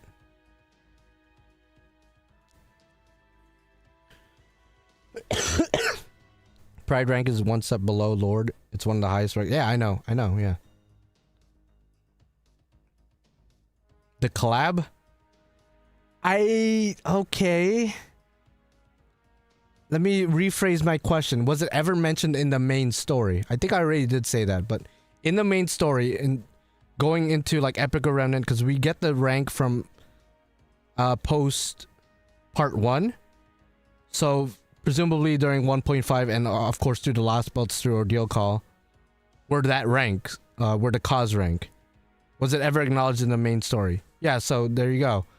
It being acknowledged in the collab, it's like, it's, you know, it's not necessarily canon. I know some people believe, no, all the events are canon. I don't know, just, you know, take that with a grain of salt kind of thing. I don't know. It was never mentioned except maybe during the prologue to Lostbelt. I don't remember it being mentioned in the prologue. Maybe it was, but yeah. Yeah, I don't think it was ever relevant in the story.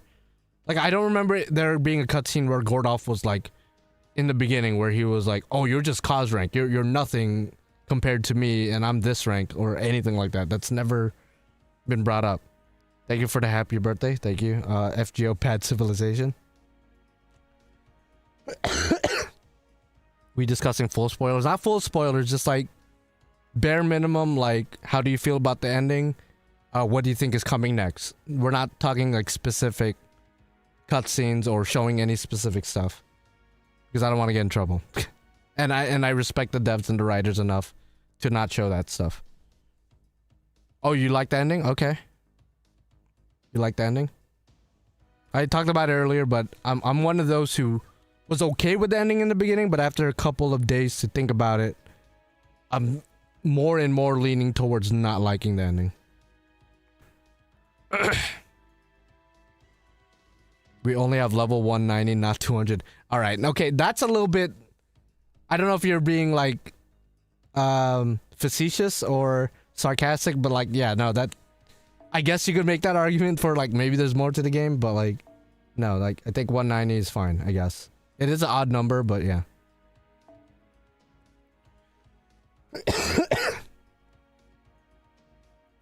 Exedra?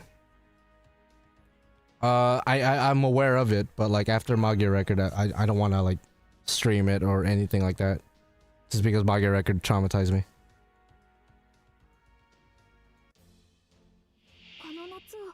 But no end of service, right? It'd be stupid to end of service. So, for the foreseeable future, at least for the next 6 months, the game is still gonna go on. 6 to 7 months, up until 11th anniversary. It's more like 8 months. Because they've said, and a lot of people pointed this out in the comment section of my last stream, which I already knew, but people wanted to point it out anyway, that Nasu has said that they have stuff planned up until Valentine's. Granted, he said that months ago. So at this point, I would assume that they have developed and planned out more stuff post-Valentine's. And I think they also stated that they already have plans set in motion for 11th anniversary. So at the bare minimum, we're going to make it until 11th anniversary. At the bare minimum. Post 11th anniversary, that's where we're just like, no idea. That's when you kind of have to wait until the 31st and New Year's to see if they're going to do the silhouette servants. If they do, that gives us a good idea of like, okay, they have, I don't know, 12 servants, let's say, planned out for the year. Okay, that's enough 5 stars, I guess, to fit a year, I suppose. Now, if they showed the silhouette servants and there's only 3 servants, then, you know, you better start sweating. You better start sweating at that point. I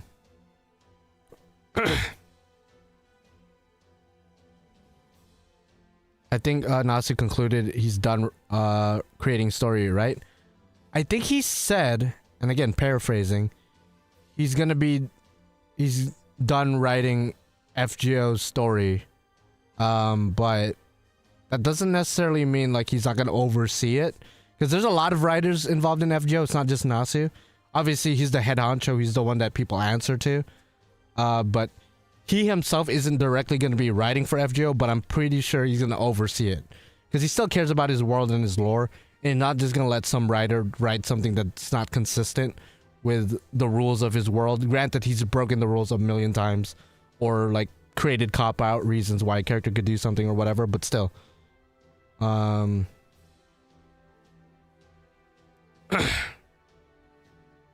and at the same time, we shouldn't trust him, because he, again, I forget if it was extra or extra CCC. If somebody who's knowledgeable could, you know, correct me about it, but I'm pretty sure he said something along the lines of like, he's done with Fate as a whole after extra. And this was what, 15 years ago or something? Clearly, in the past over a decade, that wasn't the case. How many Fates have we gotten post-extra era? A shit ton, including more extra content with Extella and Extella Record, or is it called Extella Record? The second Extella Link, and then extra record that's gonna be coming out next year. Now, I believe him if he says, oh, I'm gonna take a break from the story. Okay, that makes sense. Take a break. It's a long-ass story that it took 8 years to develop. I get taking a break. But being done with FGO, that's, I don't know about that. And again, like I said in the last stream, maybe he is done with Fate Grand Order. Maybe. That's a huge fat ass maybe. Maybe he's done with FGO. But literally, what if on the 31st or on 11th anniversary, the game gets rebranded and it's called Fate, let's say, Not So Grand Order. Okay, he said he's done writing for Fate Grand Order, but he didn't say anything about Fate Not So Grand Order. I'm just saying, they could rebrand the game. Like, that sounds like ridiculous. Okay, that sounds stupid, bro. But like, this is Nasu we're talking about, bro. He's a troll. He's a troll. He could literally just do that. And then he was technically not lying, but at the same time, he was bullshitting too. Like, that could literally happen. Natsu is like the real life Oberon. Like you can't tell if he's lying or telling the truth. Like he's the real life pretender class. Some people might say, oh no, he's like the beast class. No, he's the ruler class, savior class, whatever. Nah, he's pretender, dog. He's dead ass pretender.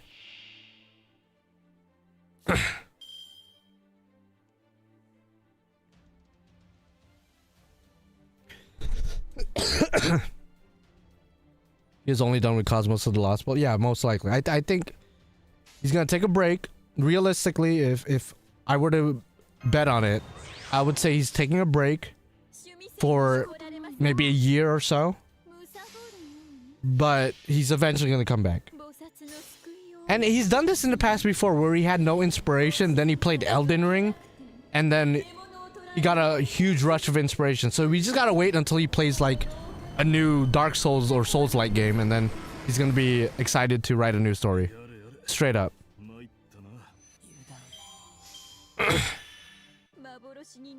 I will say the fake ending would explain why everyone was pushing so hard for us to get caught up in the story. Exactly. Extra Record is a remake. He still has other projects to finish before he could even think FGO, but I would personally be pissed if he doesn't finish other Type Moon, other shit in Type Moon. Yeah, no, he does have to finish not only Tsukihime, start working on the apparently the rest of the trilogy of Mahotsukai no Yoru. Apparently there's a lot more to Witch on the Holy Night. There's supposed to be 2 more installments of that shit. There's a lot of Type Moon stuff. But with Extra Record, you said it's a remake. That's true, but I'm sure there are some updates to the story. I'm sure there's cameos from other characters and other stuff that needs to be updated. Like it's not just gonna be like, oh, it has new graphics and that's it. I'm sure there's gonna be changes to the storyline. I'm sure of it. Not like big changes. I'm sure the overarching general story is still gonna be the same, but I'm pretty sure there's gonna be some changes. Because I mean, it's been what, 15 years since the original Extra, so I'm sure he has some ideas that he wished he had back then that he's probably gonna implement now.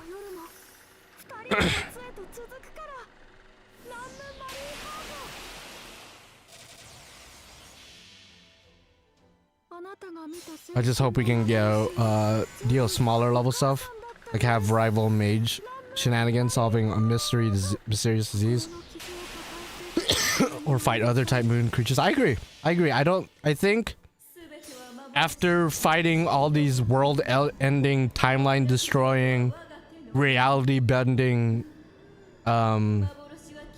beings and threats, I think it would be nice to just be like, oh, we're fighting another mage who's wreaking havoc, like in this city, and he's trying to take over the city or trying to enslave the city or whatever.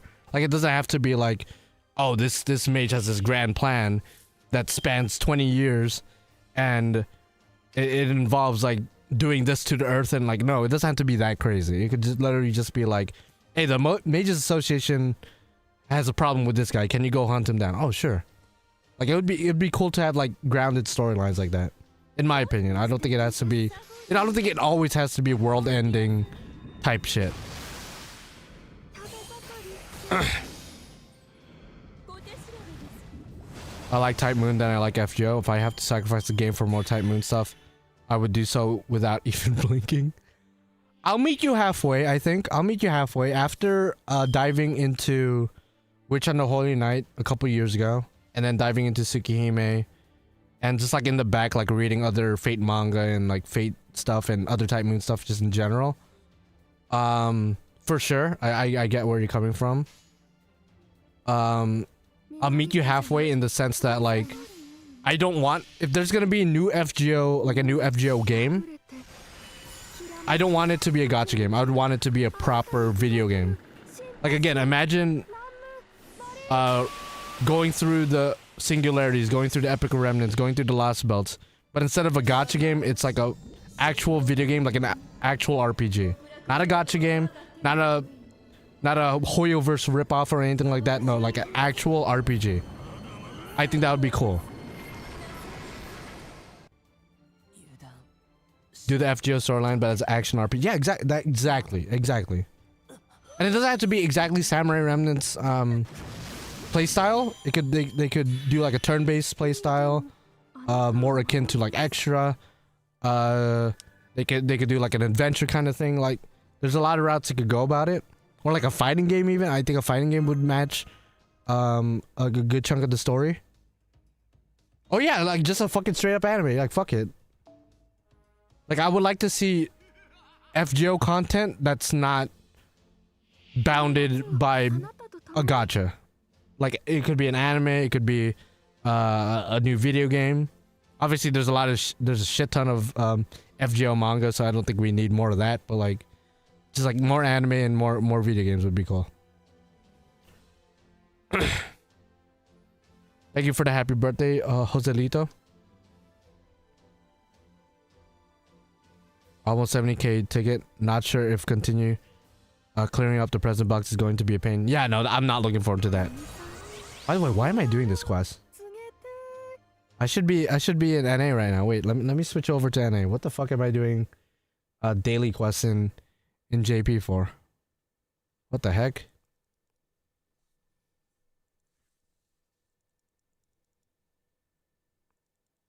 Speaking of anime, I wonder if we're getting a new OVA this year. It'll be the time to get one for sure. Yeah, because isn't...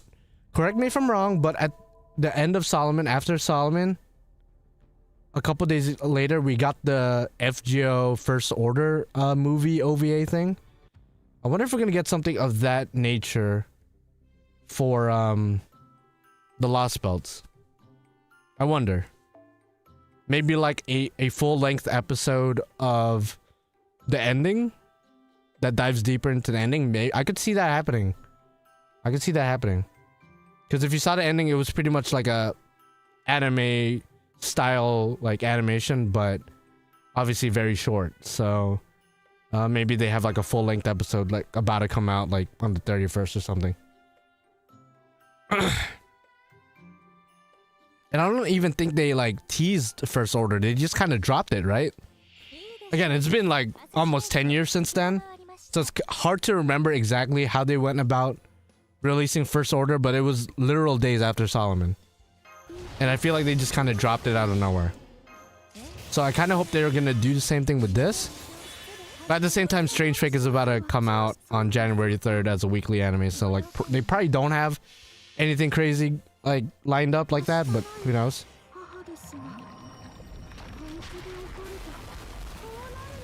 You're playing FGO on the Galaxy S7?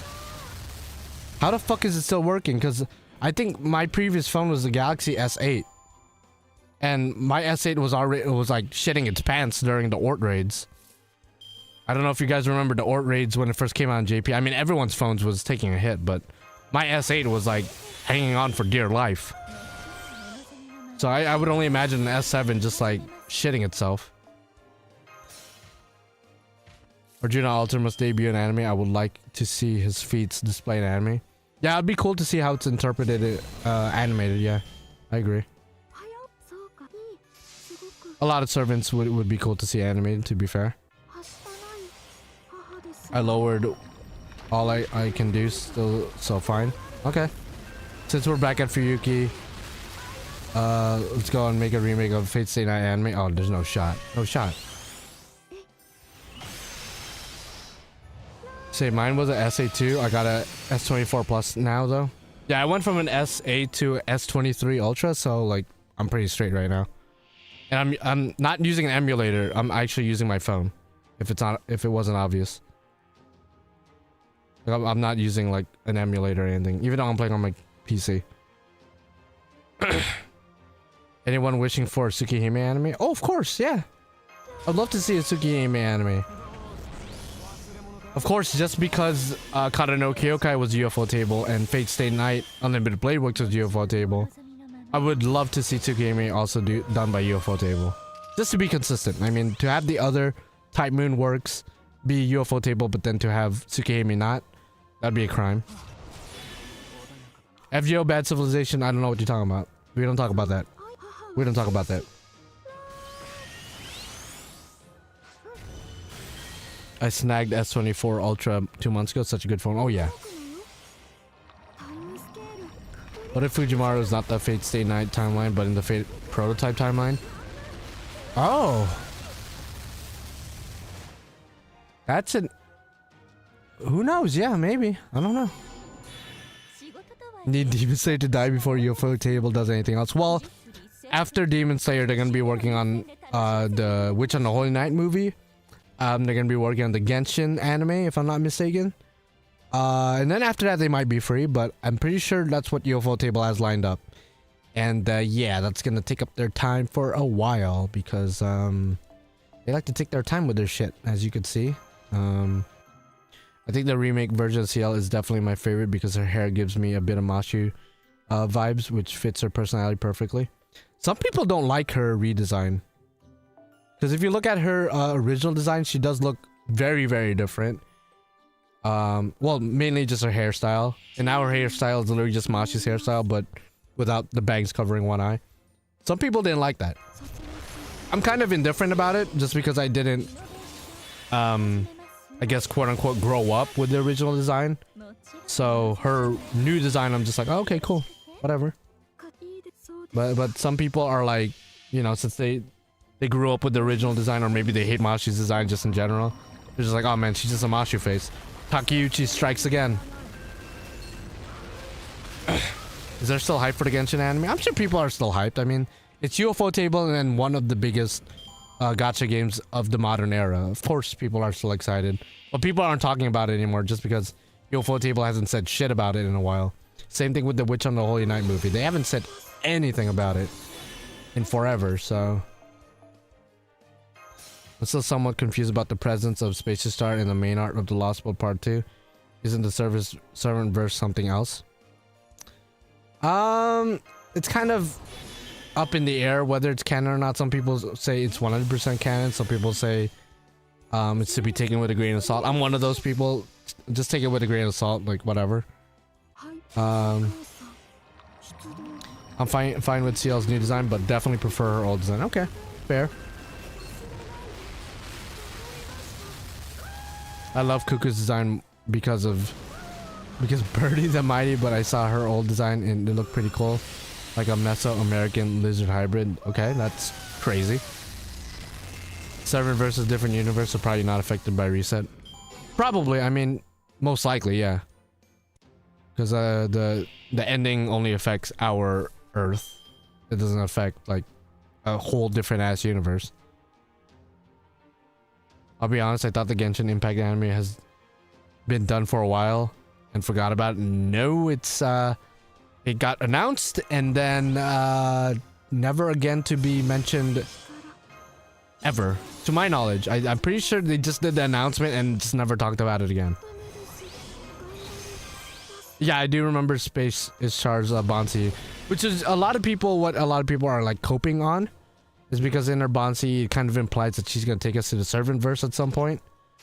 Which might be the case. That might be what part 3 is about. But I don't know.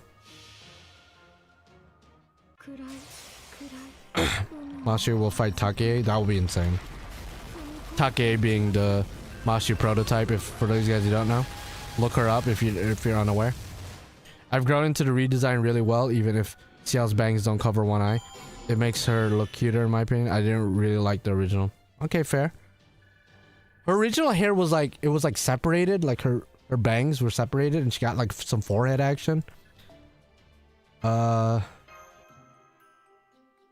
yeah, otherwise she's still mainly looks the same. It's just like her hair.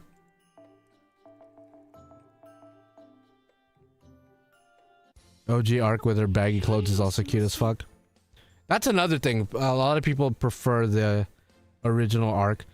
The arc I prefer, because her hair is kind of let me actually look it up. I'm gonna look it up and try to show you. Arcuid designs. I hope I could show this without getting like in trouble or anything. Try to find like a side by side. Okay, I think this picture does it perfectly. Let's see if I could even show this, first of all.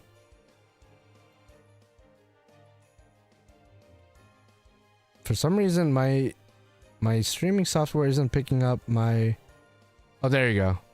This was on Reddit. This is like her designs over the years. The one on the left most is her up-to-date one. I actually really fuck with the middle one. I like the middle one a lot. Just the way her hair looks, slightly different, slightly baggier clothes. I kind of mess with the middle one. The one all the way on the right is obviously her oldest design, so I'm sure a lot of people prefer that for nostalgic purposes.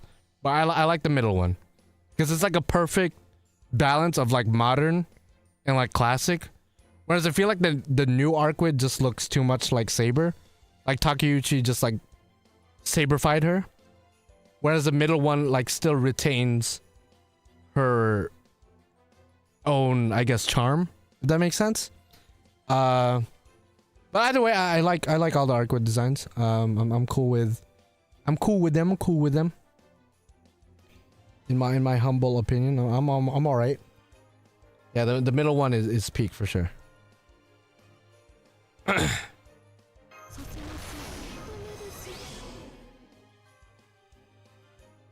Middle does feel the best to me. That's what I'm saying. It has the perfect balance of modern and classic. Whereas the current one is just it's too Saber-fied. She's based off of a Canadian model who apparently... Yeah, I saw that, like, not only is she based on... I don't think it's Canadian. It might have been European. I don't know if it's Canadian. Someone fact-check that. But wasn't there, like, a... I don't know if it was a content creator or, like, somebody on, like, Reddit or something. But somebody was able to get a hold of her, like, last year or something. And, like, have a conversation with her about Arquid and, like, being used as the inspiration for her design. She's Canadian? Okay, I thought she was like French or something, but fair.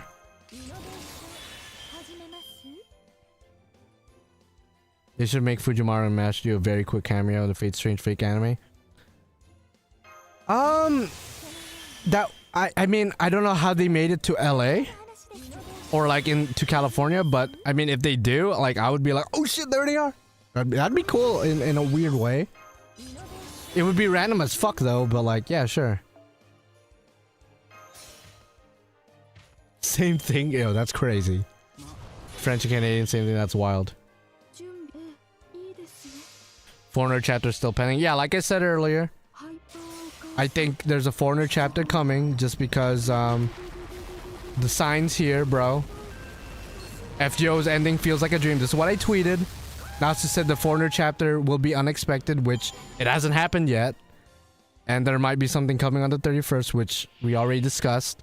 Dante said that at the end of Ordeal Call 2, that Abby is going to be left to take care of us. He literally says that.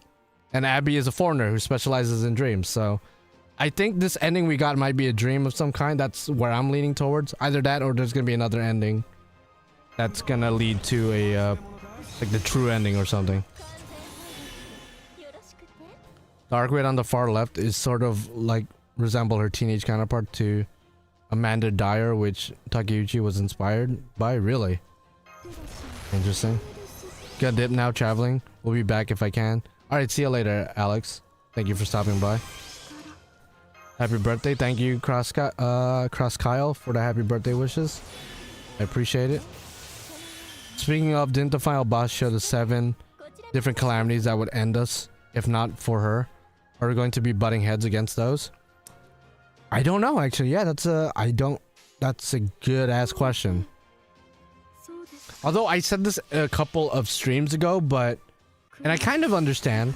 A lot of people don't want to see, for example, more in FGO. They don't want to see more true ancestors. They don't want to see more types. They don't want to see anything that could be used in a possible Tsukihime sequel or a possible Witch on the Holy Night sequel.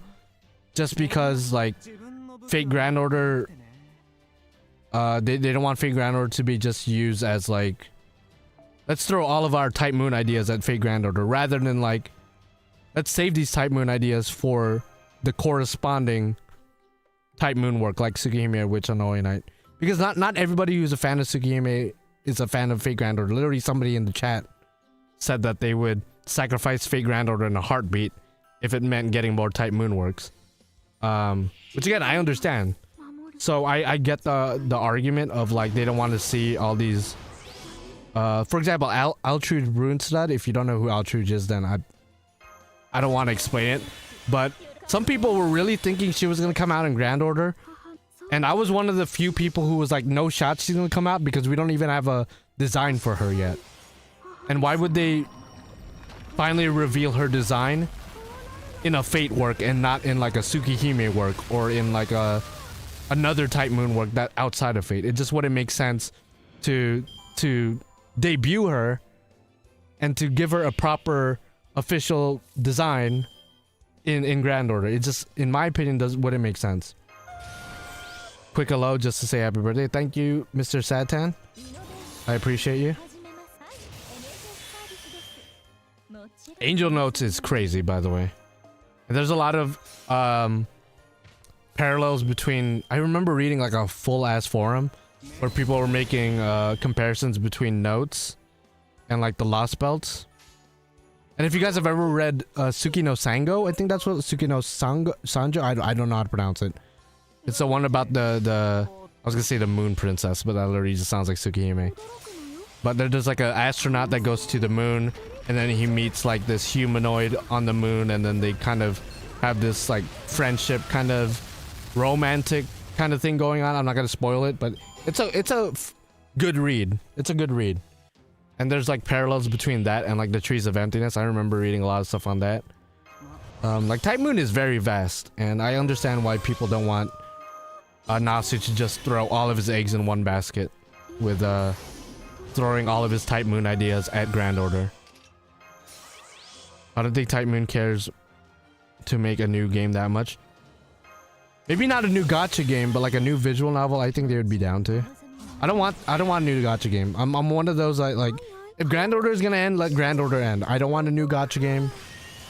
I don't care how many people and their mother has...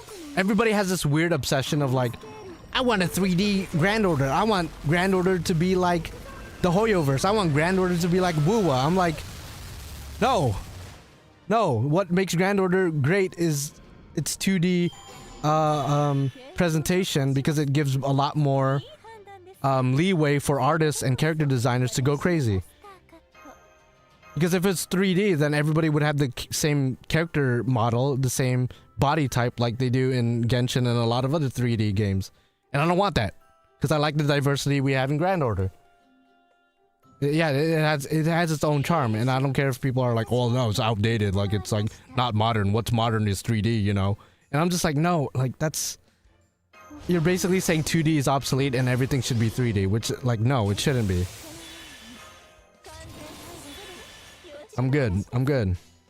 I'd rather just Grand Order end and them just invest into a new visual novel or something. I'd rather they do that. I'd rather they just do that rather than just like, let's go do a 3D open world gacha game, because that hasn't been done a million times in the past 5 years. Like, no. There's so many of that. It's like oversaturated. The gacha game sphere is already fucking oversaturated, let's be honest. But like the amount of 3D open world gacha games that's come out in the past 5 years, it's absurd. And I don't want Grand Order to just be another one of those, oh my god, it's so pretty, look at it. And then 1 year later, oh my god, there's this new game, let me go drop this one and then go to that one. Like, there's way too many. I'm good.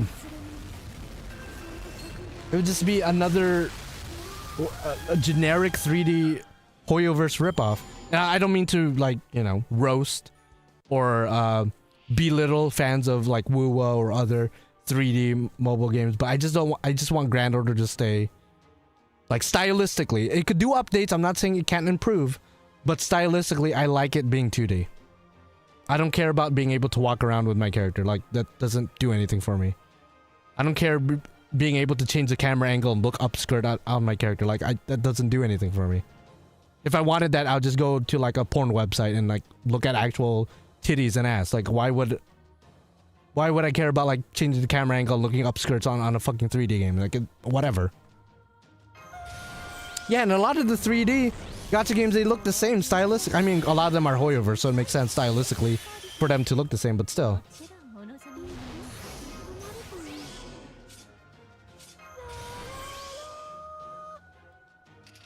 Yeah, I agree. The game engine needs updates. The code that they're using needs updates.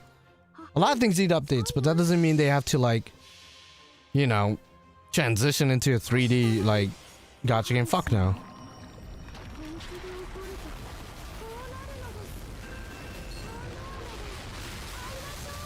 Stop. You are starting to give me hope that we are going to have more FGO. Don't give me hope. Okay, genuinely, with a show of hands, type 1 if you really think FGO is ending. Like, this game is gonna end in the next 6 months. Genuinely, do you think this game is gonna end in 6 months? Type 1. Type 2 if you think that FGO could last for another couple years. Because I'm a 2 motherfucker. I'm a 2 motherfucker.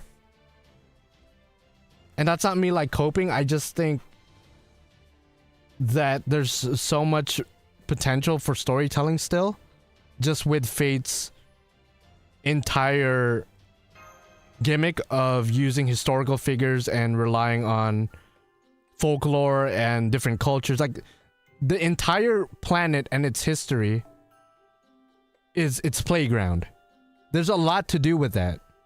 They could write off of events about different characters. Like, what if Genghis Khan, which is a historical figure that people have been wanting since the beginning of the game, what if in the next event we get, Genghis Khan is like the main servant that comes out in that event?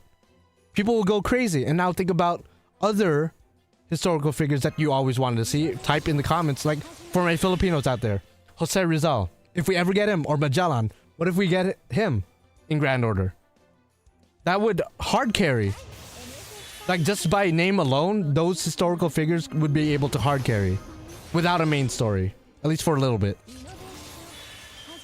Because there's literally so many historical figures, so many iconic human stories out there, stories in general, just stories that they could take inspiration from. And if they just, like, capitalize on the name value alone, the story will write itself.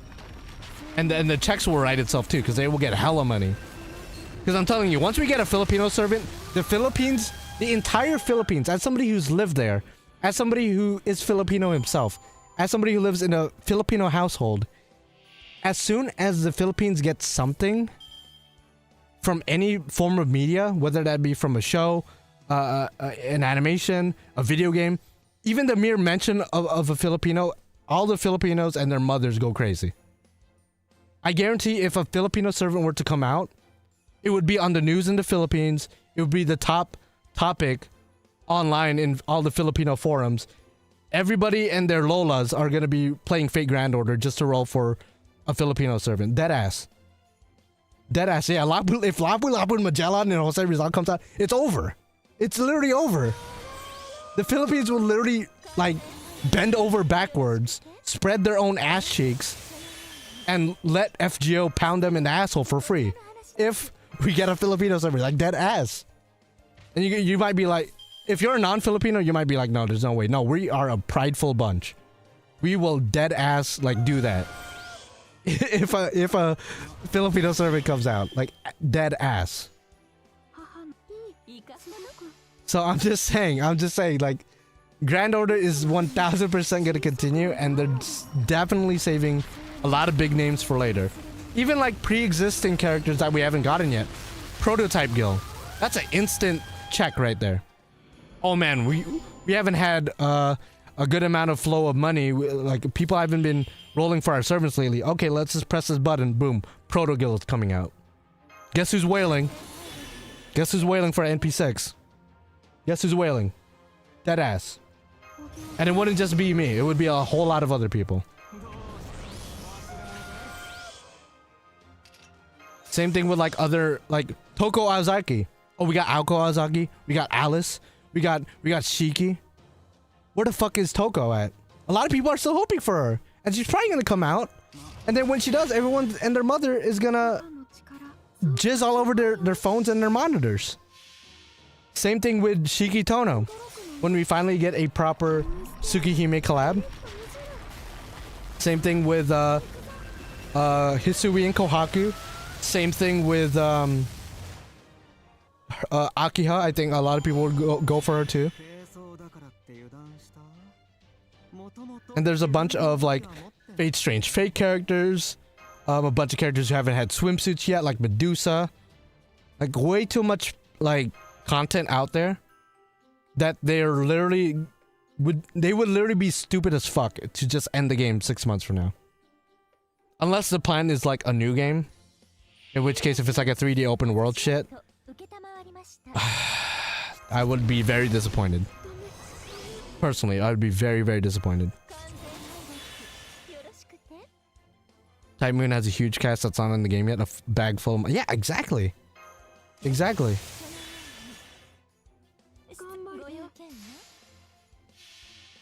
Type your wishlist character needed to join in FGO.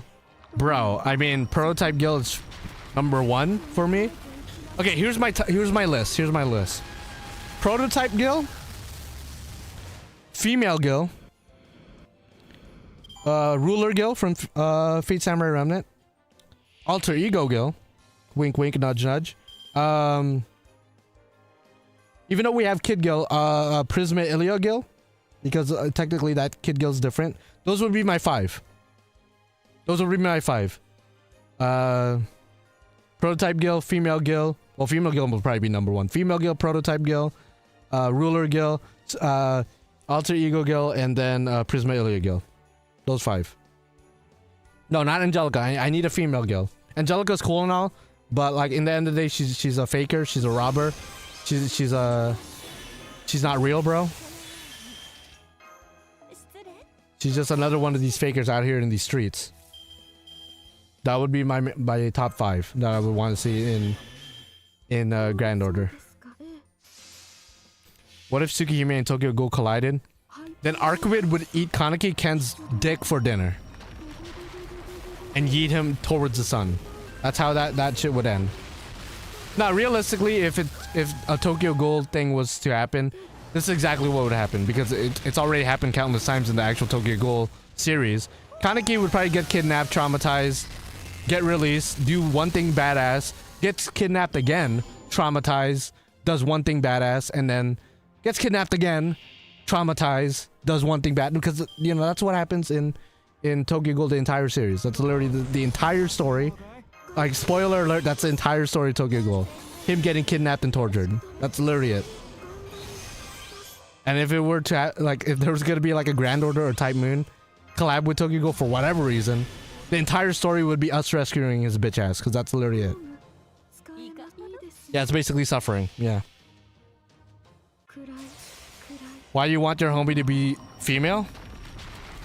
You're asking me why I want Gilgamesh to be female? You know why. You know why. You know why I want that. You know exactly why I want that.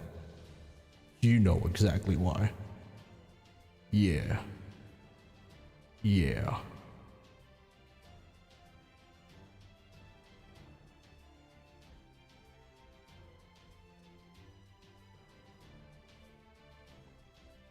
Anyway.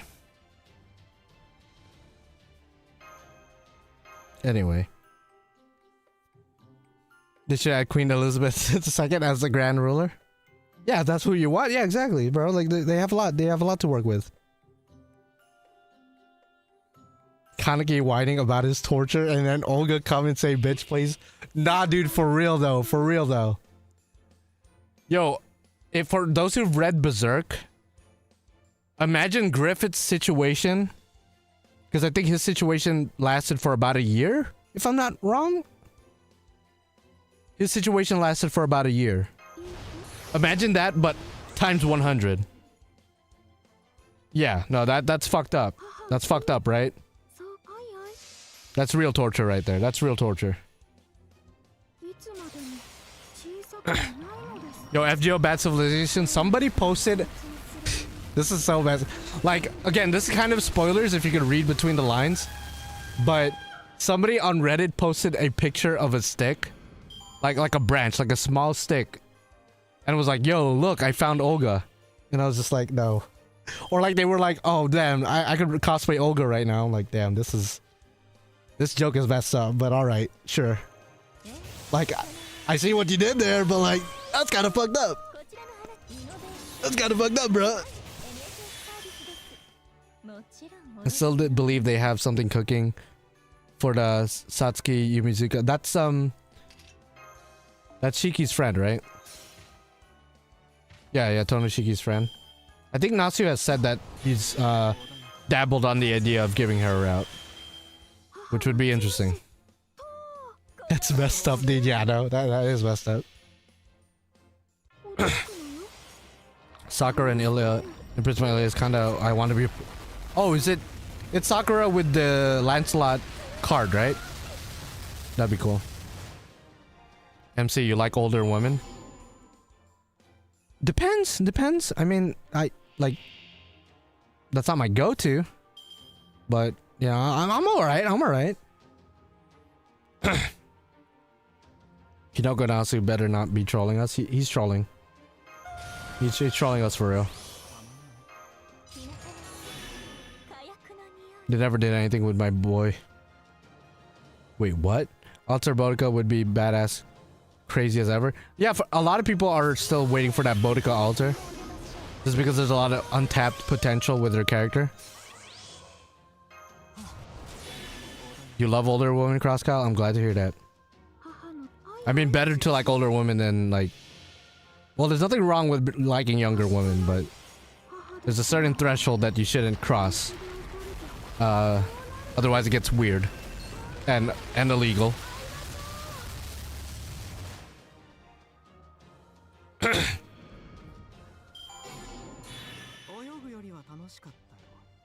A FromSoft collab he wants when part 2 is over. That would be cool. That'd be cool.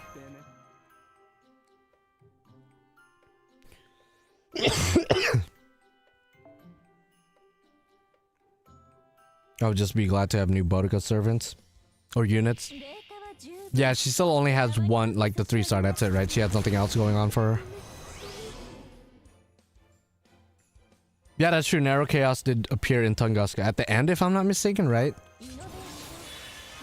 Which was interesting, like why was that even there?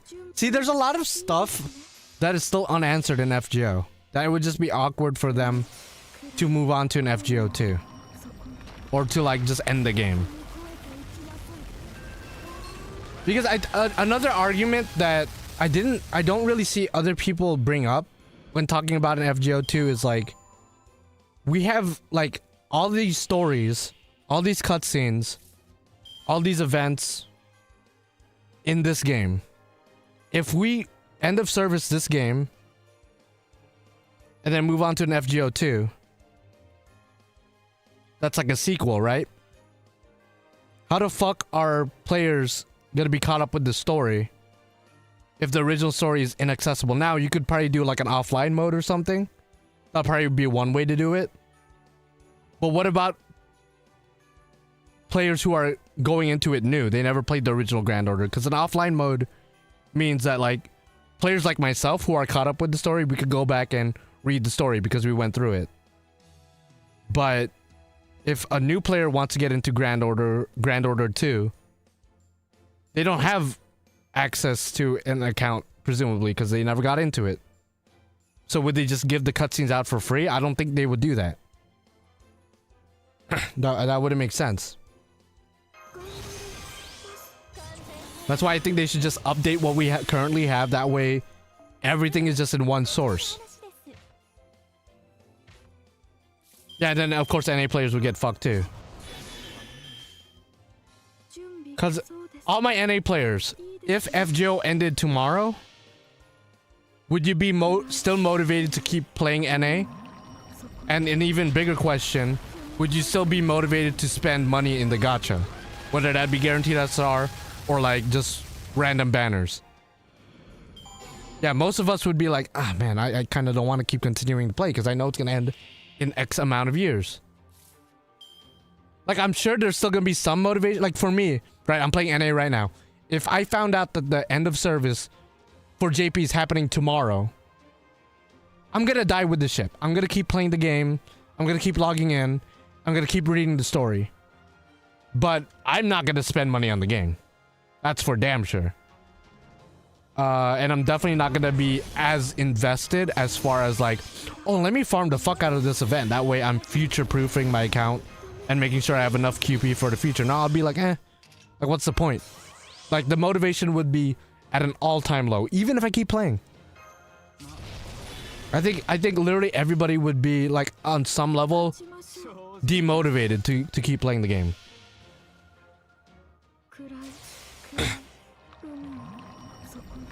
I wouldn't send, but I would want to see the end myself. Yeah, exactly. That would be me too.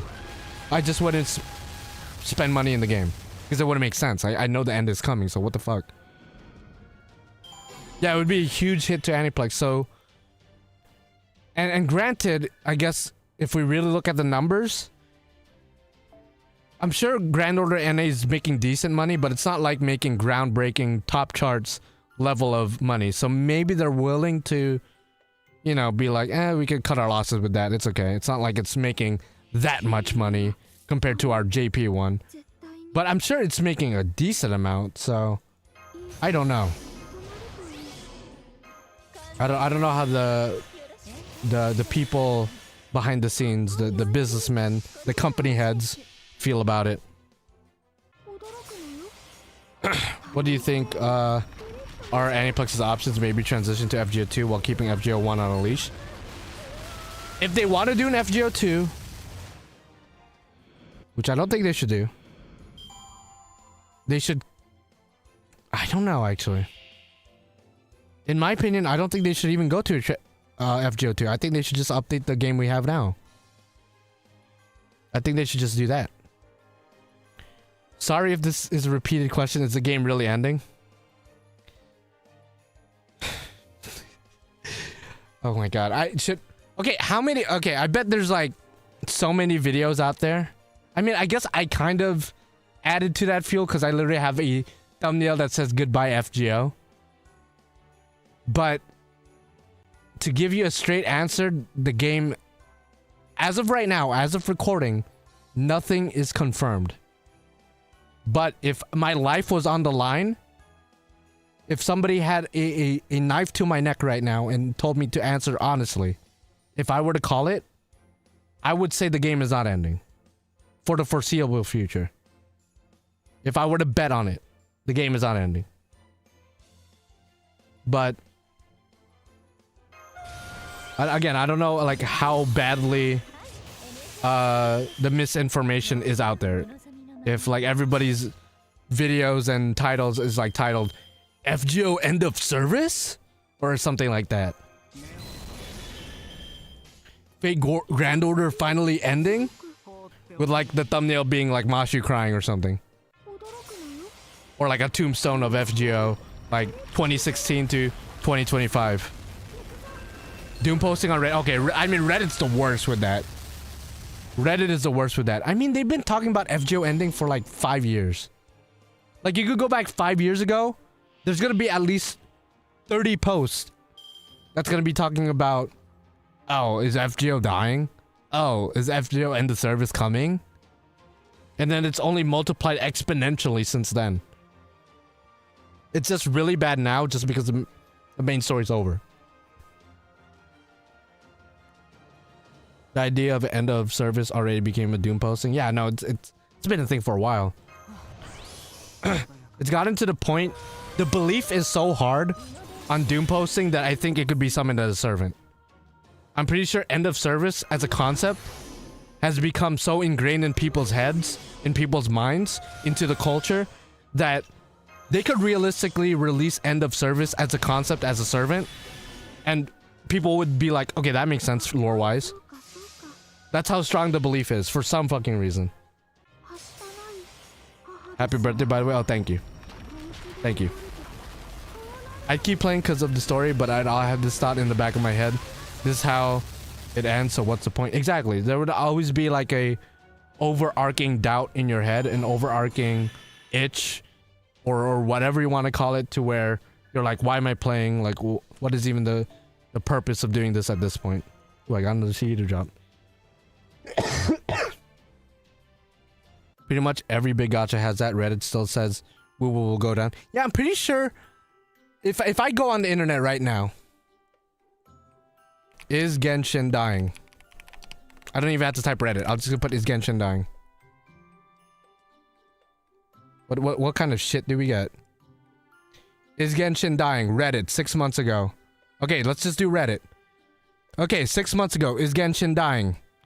Not gonna lie, Genshin hype is dying off for me 1 year ago. So actual question, why do people think Genshin is dying 1 year ago? Why people say Genshin's dead game 1 year ago? Is Genshin Impact, I guess, dying for 3.5? Okay, bro, if I could substitute any game here with anything else, is Wuwa dying? Okay, I'm done with Wuwa and quitting. Okay, well, GG. Wuwa isn't going to die from the first day. Wait, what? Okay, I mean, this one isn't as bad. I mean, it's one of the younger, okay, is Wuthering Waves dying unsuccessful dead? Lord have mercy. Lord have mercy. Okay, what gacha game should we do next? What gacha game should we do next? Let's see which one has it the worst. I think FGO probably has it the worst, but let's see. I mean, Genshin was pretty bad. Star Rail. Oh, Star Rail's a good one. Is Star Rail dying? Is HSR dying 8 months ago? For those in Endgame, is Honkai Star Rail really that dead 5 months ago? 1 month ago, Star Rail and its weird state of characters died. Okay, well, that's different. That's very different.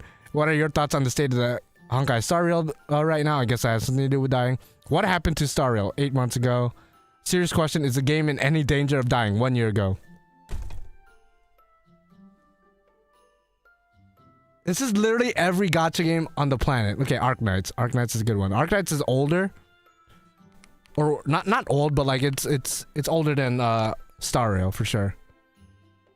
Arknights is not at endgame. Okay, that's good. 6 years have passed. How would you evaluate Arknights? Is it dead? Okay, is it dead? Okay, this one's not that bad. Arknights, you know, you guys got a good head on your shoulders. It's not that bad. Okay, Azure Lane, that's a good one. Azure Lane. Is Azure Lane dying? Is the game alive? That's one way to word it. Does anybody feel like Azure Lane has been losing? Azure Lane's future death is temporary. Okay, I mean, how long will Azure Lane survive? This is 4 years ago. How long will Azure Lane survive? So there were doubts back then. 4 years ago. Thoughts on Azure Lane's future. It doesn't say future, it says future. I would say that Azure Lane will die, but very slowly. This was 1 year ago. Bro. It's just overblown with FGO just because FGO is not only one of the older gacha games, but it's also one of the more popular ones. Dare I say one of the ones to pioneer. It's not the first one, but it's like the trailblazer in a lot of ways. No pun intended with Star Rail, but it's the trailblazer of gacha games. And it inspired a lot of gacha games too. Like Star Rail has a lot of inspiration from Fate in general. So yeah. Is it Doom posting if I want it to die? Wait, what? For a second, I thought you said if I want to die. And if that was the case, there's hotlines out there, brother. Shit, you could talk to me, bro. Anything to prevent you from doing that. If they want to keep continuing, they actually should move on from previous story and actually make a new one instead of pussyfooting around Fujimaru. I half agree with that. I think we need to move on to a new character, yeah. I half agree with that. Because I think Fujimaru's been through enough. What's the point thematically to force him to keep going? Unless it's like events only and like small stories. Like nothing like traumatizing. There would be no MiHoYo without FGO. Yeah. And if you were to say that, by the way, if you were to say that in like the gacha game Reddit page, which apparently has a hate boner for FGO, you would get absolutely destroyed. Just for envy, if you were to say that, I'm not saying you're wrong, I think you're absolutely right. But if you were to say that online, on like Twitter, or like on the gacha game Reddit, which is supposed to be like for every gacha game, they would torch you. They would absolutely torch you. But you are absolutely right too. What can push him? I guess a chance to save Olga. I think that's what the new ending is going to be about. I like FGO's gameplay. Oh yeah, FGO's gameplay, it's It's very simple, but a lot of people don't like that. They like more interactive, like Hoyoverse type shit, which again I don't get because I've never played the game, so maybe I'm just like out of the loop. But personally, I don't give a fuck. I just personally don't care. Okay, wait a second. What? Did any seeds I could burn? Oh, okay. I didn't want to get roasted for my bad organization, so I hid my shit. FGO still thriving. So many gacha games has been closed. Yeah, isn't there gacha games that's older than FGO that's not even like half as profitable as FGO? Like what? It doesn't take that much money to like uptake the servers of like 2D gacha games. It really doesn't. Because there's a lot of other mobile games that are just as old, if not older, or around the same age as FGO that are still around to this day. So it's like, why would they end this one that's like uber successful?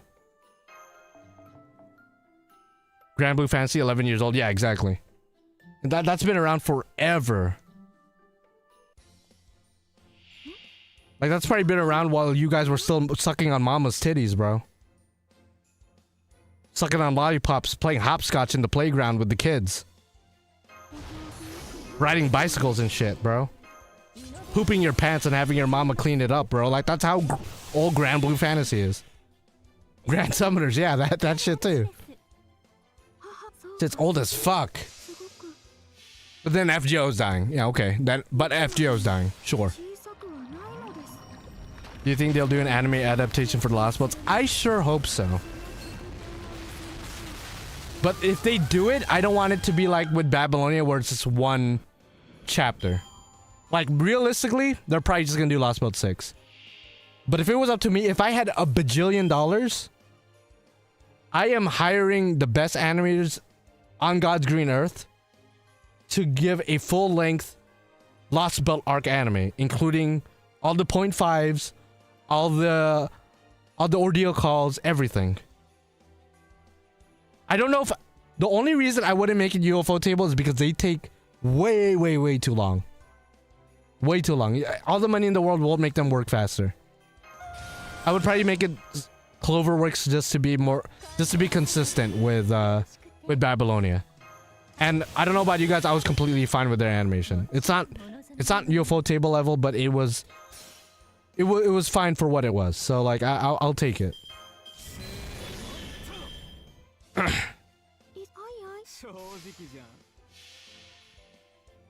AI probably gonna make anime adaptation faster, but I don't know. AI animation sus.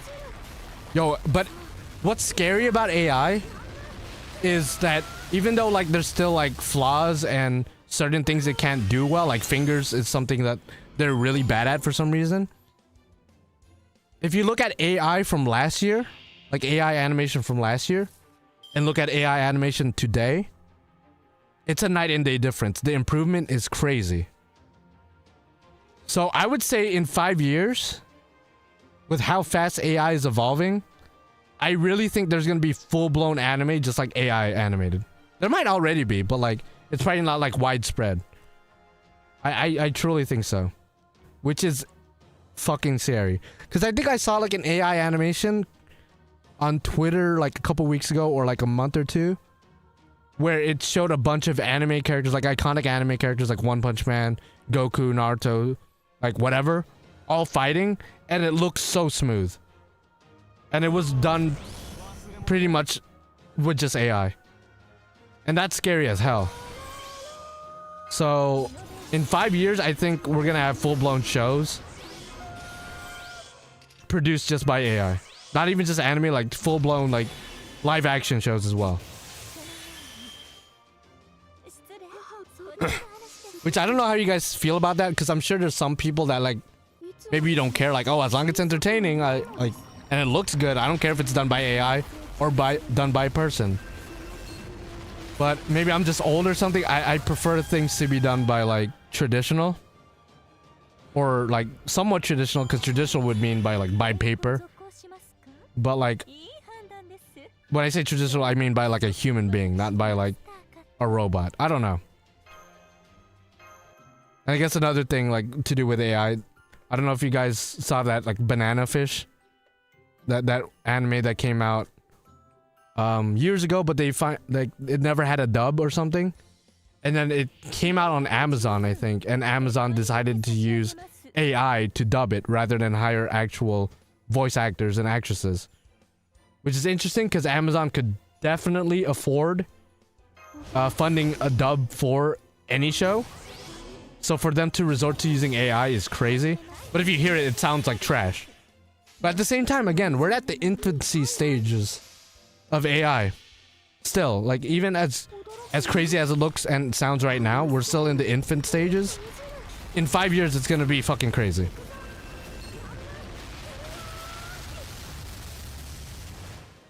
You can sniff AI stuff because there's always something off about. Yeah, I know, but it's getting better and better at being realistic or being believable. Like, there's some stuff on Instagram that like, unless I look at the comments, I wouldn't have been able to tell it was AI. Unless I looked at the comments. So, you already know that there's definitely younger people, or like even at the other side of the spectrum, older people that are looking at these videos and like, yeah, that's real. Which is so scary.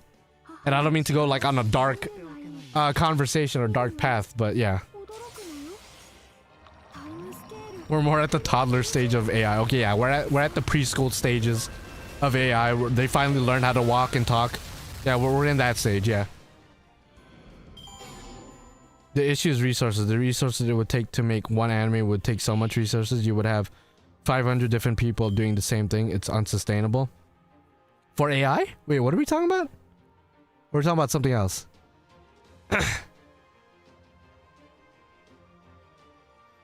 In 5 years, RAM will cost $2,000 due to AI. That's fucking scary. Yeah, because a decent RAM stick, like a let's say a 16 gig. I don't know what DDR something, but a decent one, it doesn't cost that much. Maybe $100, maybe something around that ballpark for like a stick or even a pair if you find a lucky deal. But yeah, no. 2000. I mean, computer parts in general are going higher and higher every year, so that's not that surprising. If you think about it, the current stage of AI will always be at its current worst and just keeps getting better and better. Exactly, yeah.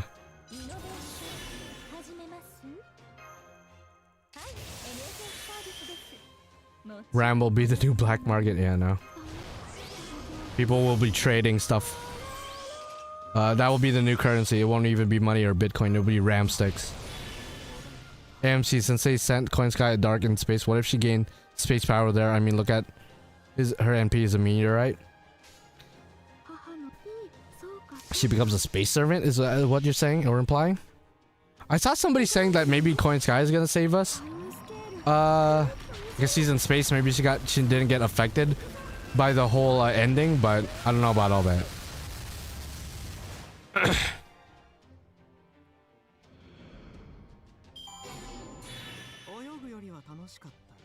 AI are still expensive to maintain, so I don't know. I mean, they're gonna find a way to. Oh, I got another CD drop. Great, great stuff.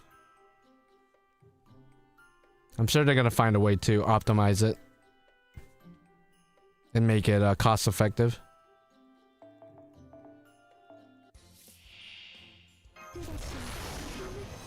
AI makes tech stuff regress, so who the fuck gonna use AI? Rumor phone cutting down RAM sizes, like I don't know.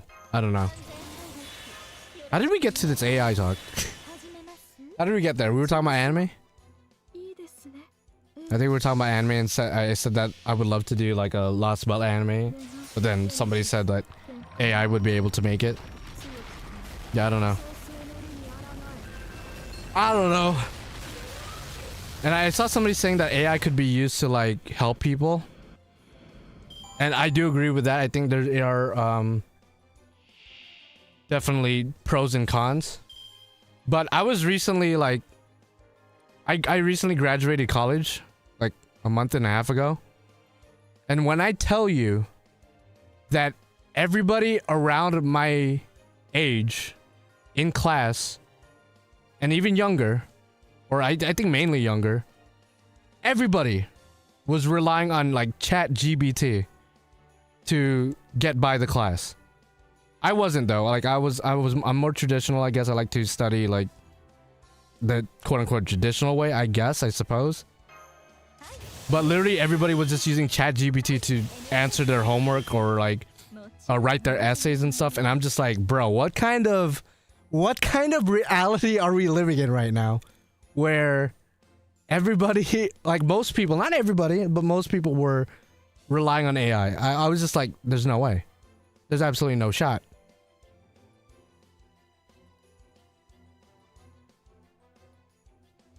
AI making people Wall-E dummies. Yeah, we're gonna enter into that Wall-E timeline where everybody's just a fat ass behind a computer, letting robots do everything. That's exactly what's probably gonna happen.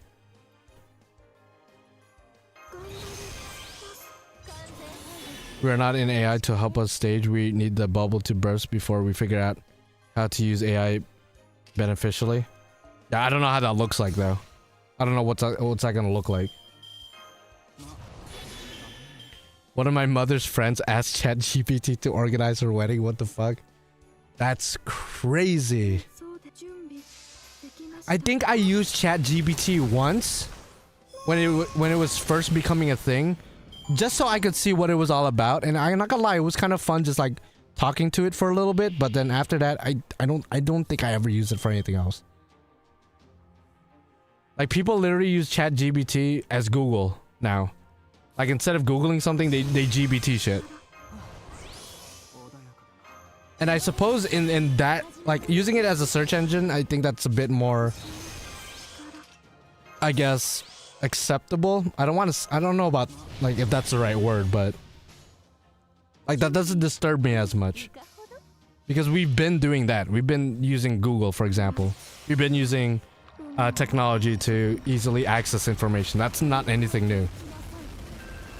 But it's when you use it to literally solve all your problems, instead of learning how to solve your problems, that's when it gets crazy.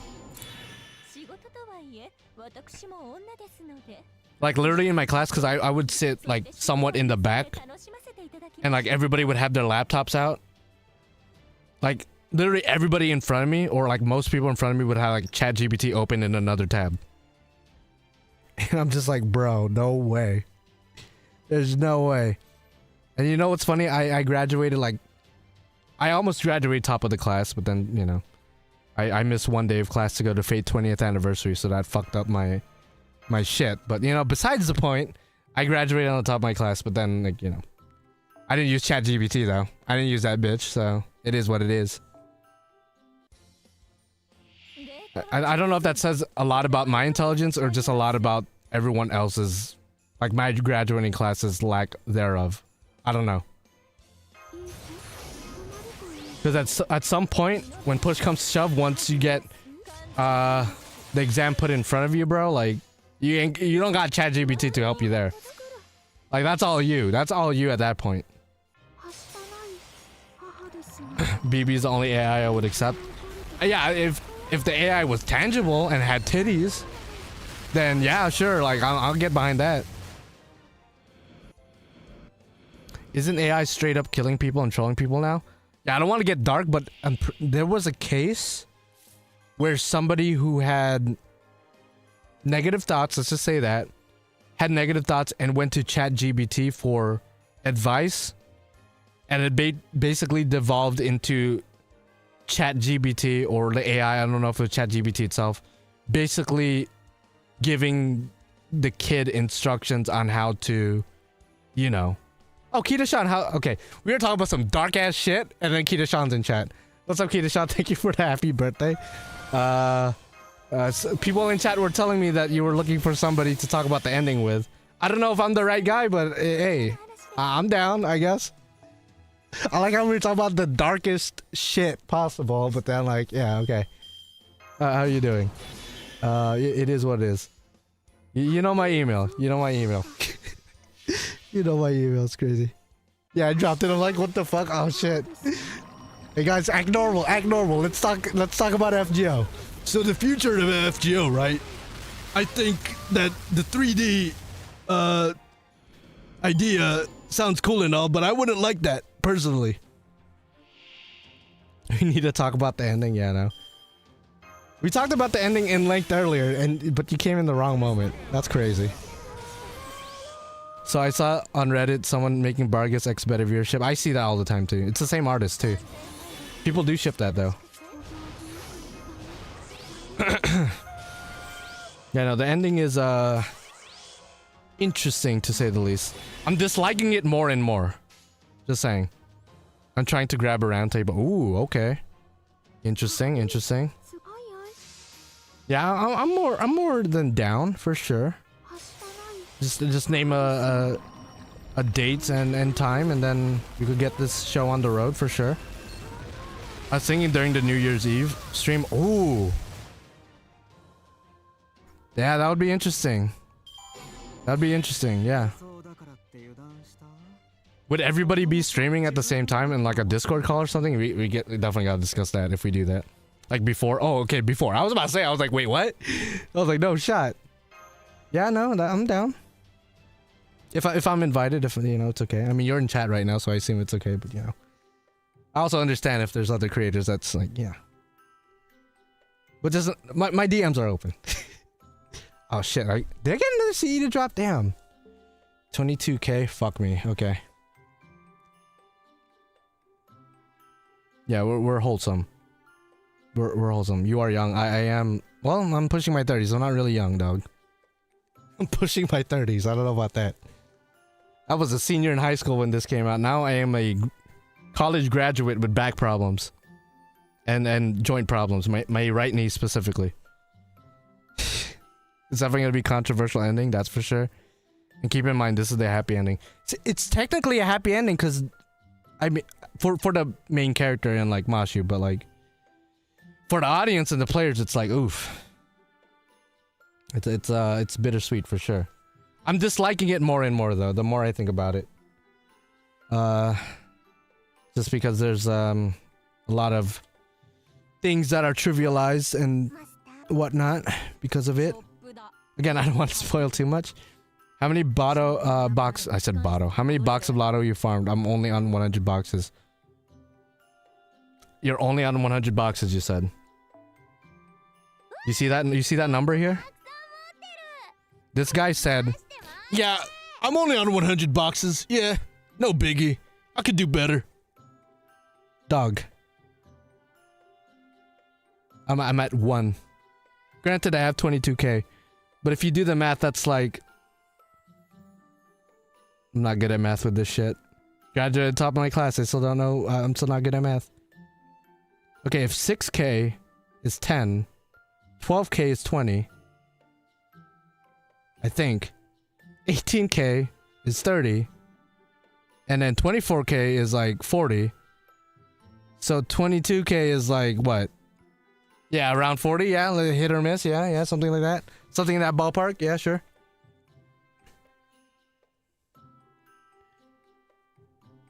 The servant silhouette is definitely the priestess if it's story related. The silhouette servant looks way too big and bulky to be the priestess, but I guess another ascension perhaps. Otherwise it doesn't really look like her. By the way, the priestess, same designer as Tiamat in Sherlock Holmes. I don't know if you knew that, but fun fact. Dude, Camazotz would be sick. And correct me if I'm wrong, slight spoilers, I don't think he was in the final chapter. And we pretty much saw everybody and their mother in the final chapter. But the homie Camazotz. Which I'm just like, why did they not include him? So maybe we're gonna get him. I don't know. At some point. I don't know. I don't think so. Okay. Well. What am I gonna do now? My CEs are full. I guess we might as well wind down the stream because I've been streaming for about 2 hours and 50 minutes ish. So if there's are there any last comments on the on anything we talked about? We talked about AI. We talked about a kid using ChatGPT to make the process faster, if you know what I'm saying. We talked about the ending, if we liked it or not. We talked about, what? FGO dying for like the 1 millionth time, because that's like, for some reason, the most talked about thing ever for whatever reason. I think I have one around 120 boxes. Nice. The priest has got Giat. Yeah, no, for sure. Need a new protagonist for FGO for the health of the game. Again, I half agree with that. I think a new protagonist would be nice. With the new set of skills and whatnot. The foreigners I have a connection to, other gods were banned, so most of them use their other spirit origin. Yeah, I saw that. Maybe we will be David? I don't know if I want to be him. If I'm gonna be real with you guys, I don't know if I want to be him. Unless we get a female David, like we get to change the gender. Like, since you're a protagonist now, guess what happens? Snap your finger, he gets titties. I want your opinion on what you're doing for New Year's. I will be streaming FGO JP New Year's. I'll be streaming FGO NA New Year's. And then I will probably take a shit. And eat something delicious, but I'm not gonna go drinking. Because I actually don't drink. Why? What is it? I feel like this has come up a lot in the past month. Like, well, for the strange fake thing, somebody asked if I drink. Earlier in the stream, somebody asked if I drink, and now somebody else is asking if I drink. I'm like, no, guys, I don't drink. I don't know why you're all after me. Is it because I put Ibuki in the thumbnail? Is that what it is? I didn't mean to do that. I didn't mean to give that impression. I meant to put like a celebratory, I guess, character in my thumbnail. And I'm not a drinker though. The only way I'm drinking is if Shuten literally comes out of this tapestry right now and forces sake down my throat. That's the only way I'm drinking. Either that or Gilgamesh himself appears before me and like says, hey, if you don't drink this, you're dead. And I'll be like, all right, my king, you didn't even have to put that last part in. If you told me to just drink, I would have done it. My New Year's traditions besides streaming? Not really anything. I don't mean to be boring, but I really don't do anything for New Year's. Like, not really. Or wasn't in the final. I mean, yeah, that bitch was definitely not going to be in the final chapter. Definitely not, because he would have went business for himself. Imagine the final chapter. We're fighting the final boss. It's our servants and the Lostbelt servants against the final boss and the Tree of Emptiness. And then Ort just rips a portal into the dimension and just beats the shit out of both parties. Like, we would be screwed. Thank you for the happy birthday, Jeff. Thank you. Thank you to Stoic. You got a long ass name. Stoic Avid U Adrian. Thank you for the happy birthday for sure. Would you roll for Grand Ort? Yeah, her name is Kukulkan, but yes, I would roll. If it's still Fujiwara, make the new journey a recovery one from the Lostbelt, so he can live without needing a servant protecting his mind. I don't know. I think he just needs a therapist. Somebody call Kiara, because Kiara's a doctor, right? Or a therapist or psychologist. I actually don't remember what she is. She's one of them shits. Alright, I guess I'm ending this stream. Thank you guys for hanging out for my birthday stream. It was a fun one. We had some technical difficulties in the beginning and in the middle, but everything worked out. We had some fun conversations. I did a bit of farming, and yeah, I guess we're winding down. I guess the next guaranteed stream is going to be this coming New Year's. I should be streaming around the same time for New Year's NA. For JP, it's probably like 1 a.m. PST like usual. I actually don't know the exact time, but we will be streaming the JP New Year's as well. And if there's a JP stream, we're probably gonna do that too, because they usually do that to hype up New Year's and to show off the new content. So we're gonna do that. And yeah, thank you for hanging out. Hopefully everyone had a great holidays. Everyone's gonna go into the new year happy, refreshed, satisfied that they did everything they did this year, and hopefully next year is gonna be another good year. And if not, then you know, that's just life. You know, life doesn't always go the way you do, as you see in the ending in FGO. You know what I'm saying? So like, I'll see you guys in the next one. Yeah. Thank you. Yeet. Bye-bye. Thank you. Happy holidays. Happy New Year's. Astolfo sucks. Yeet.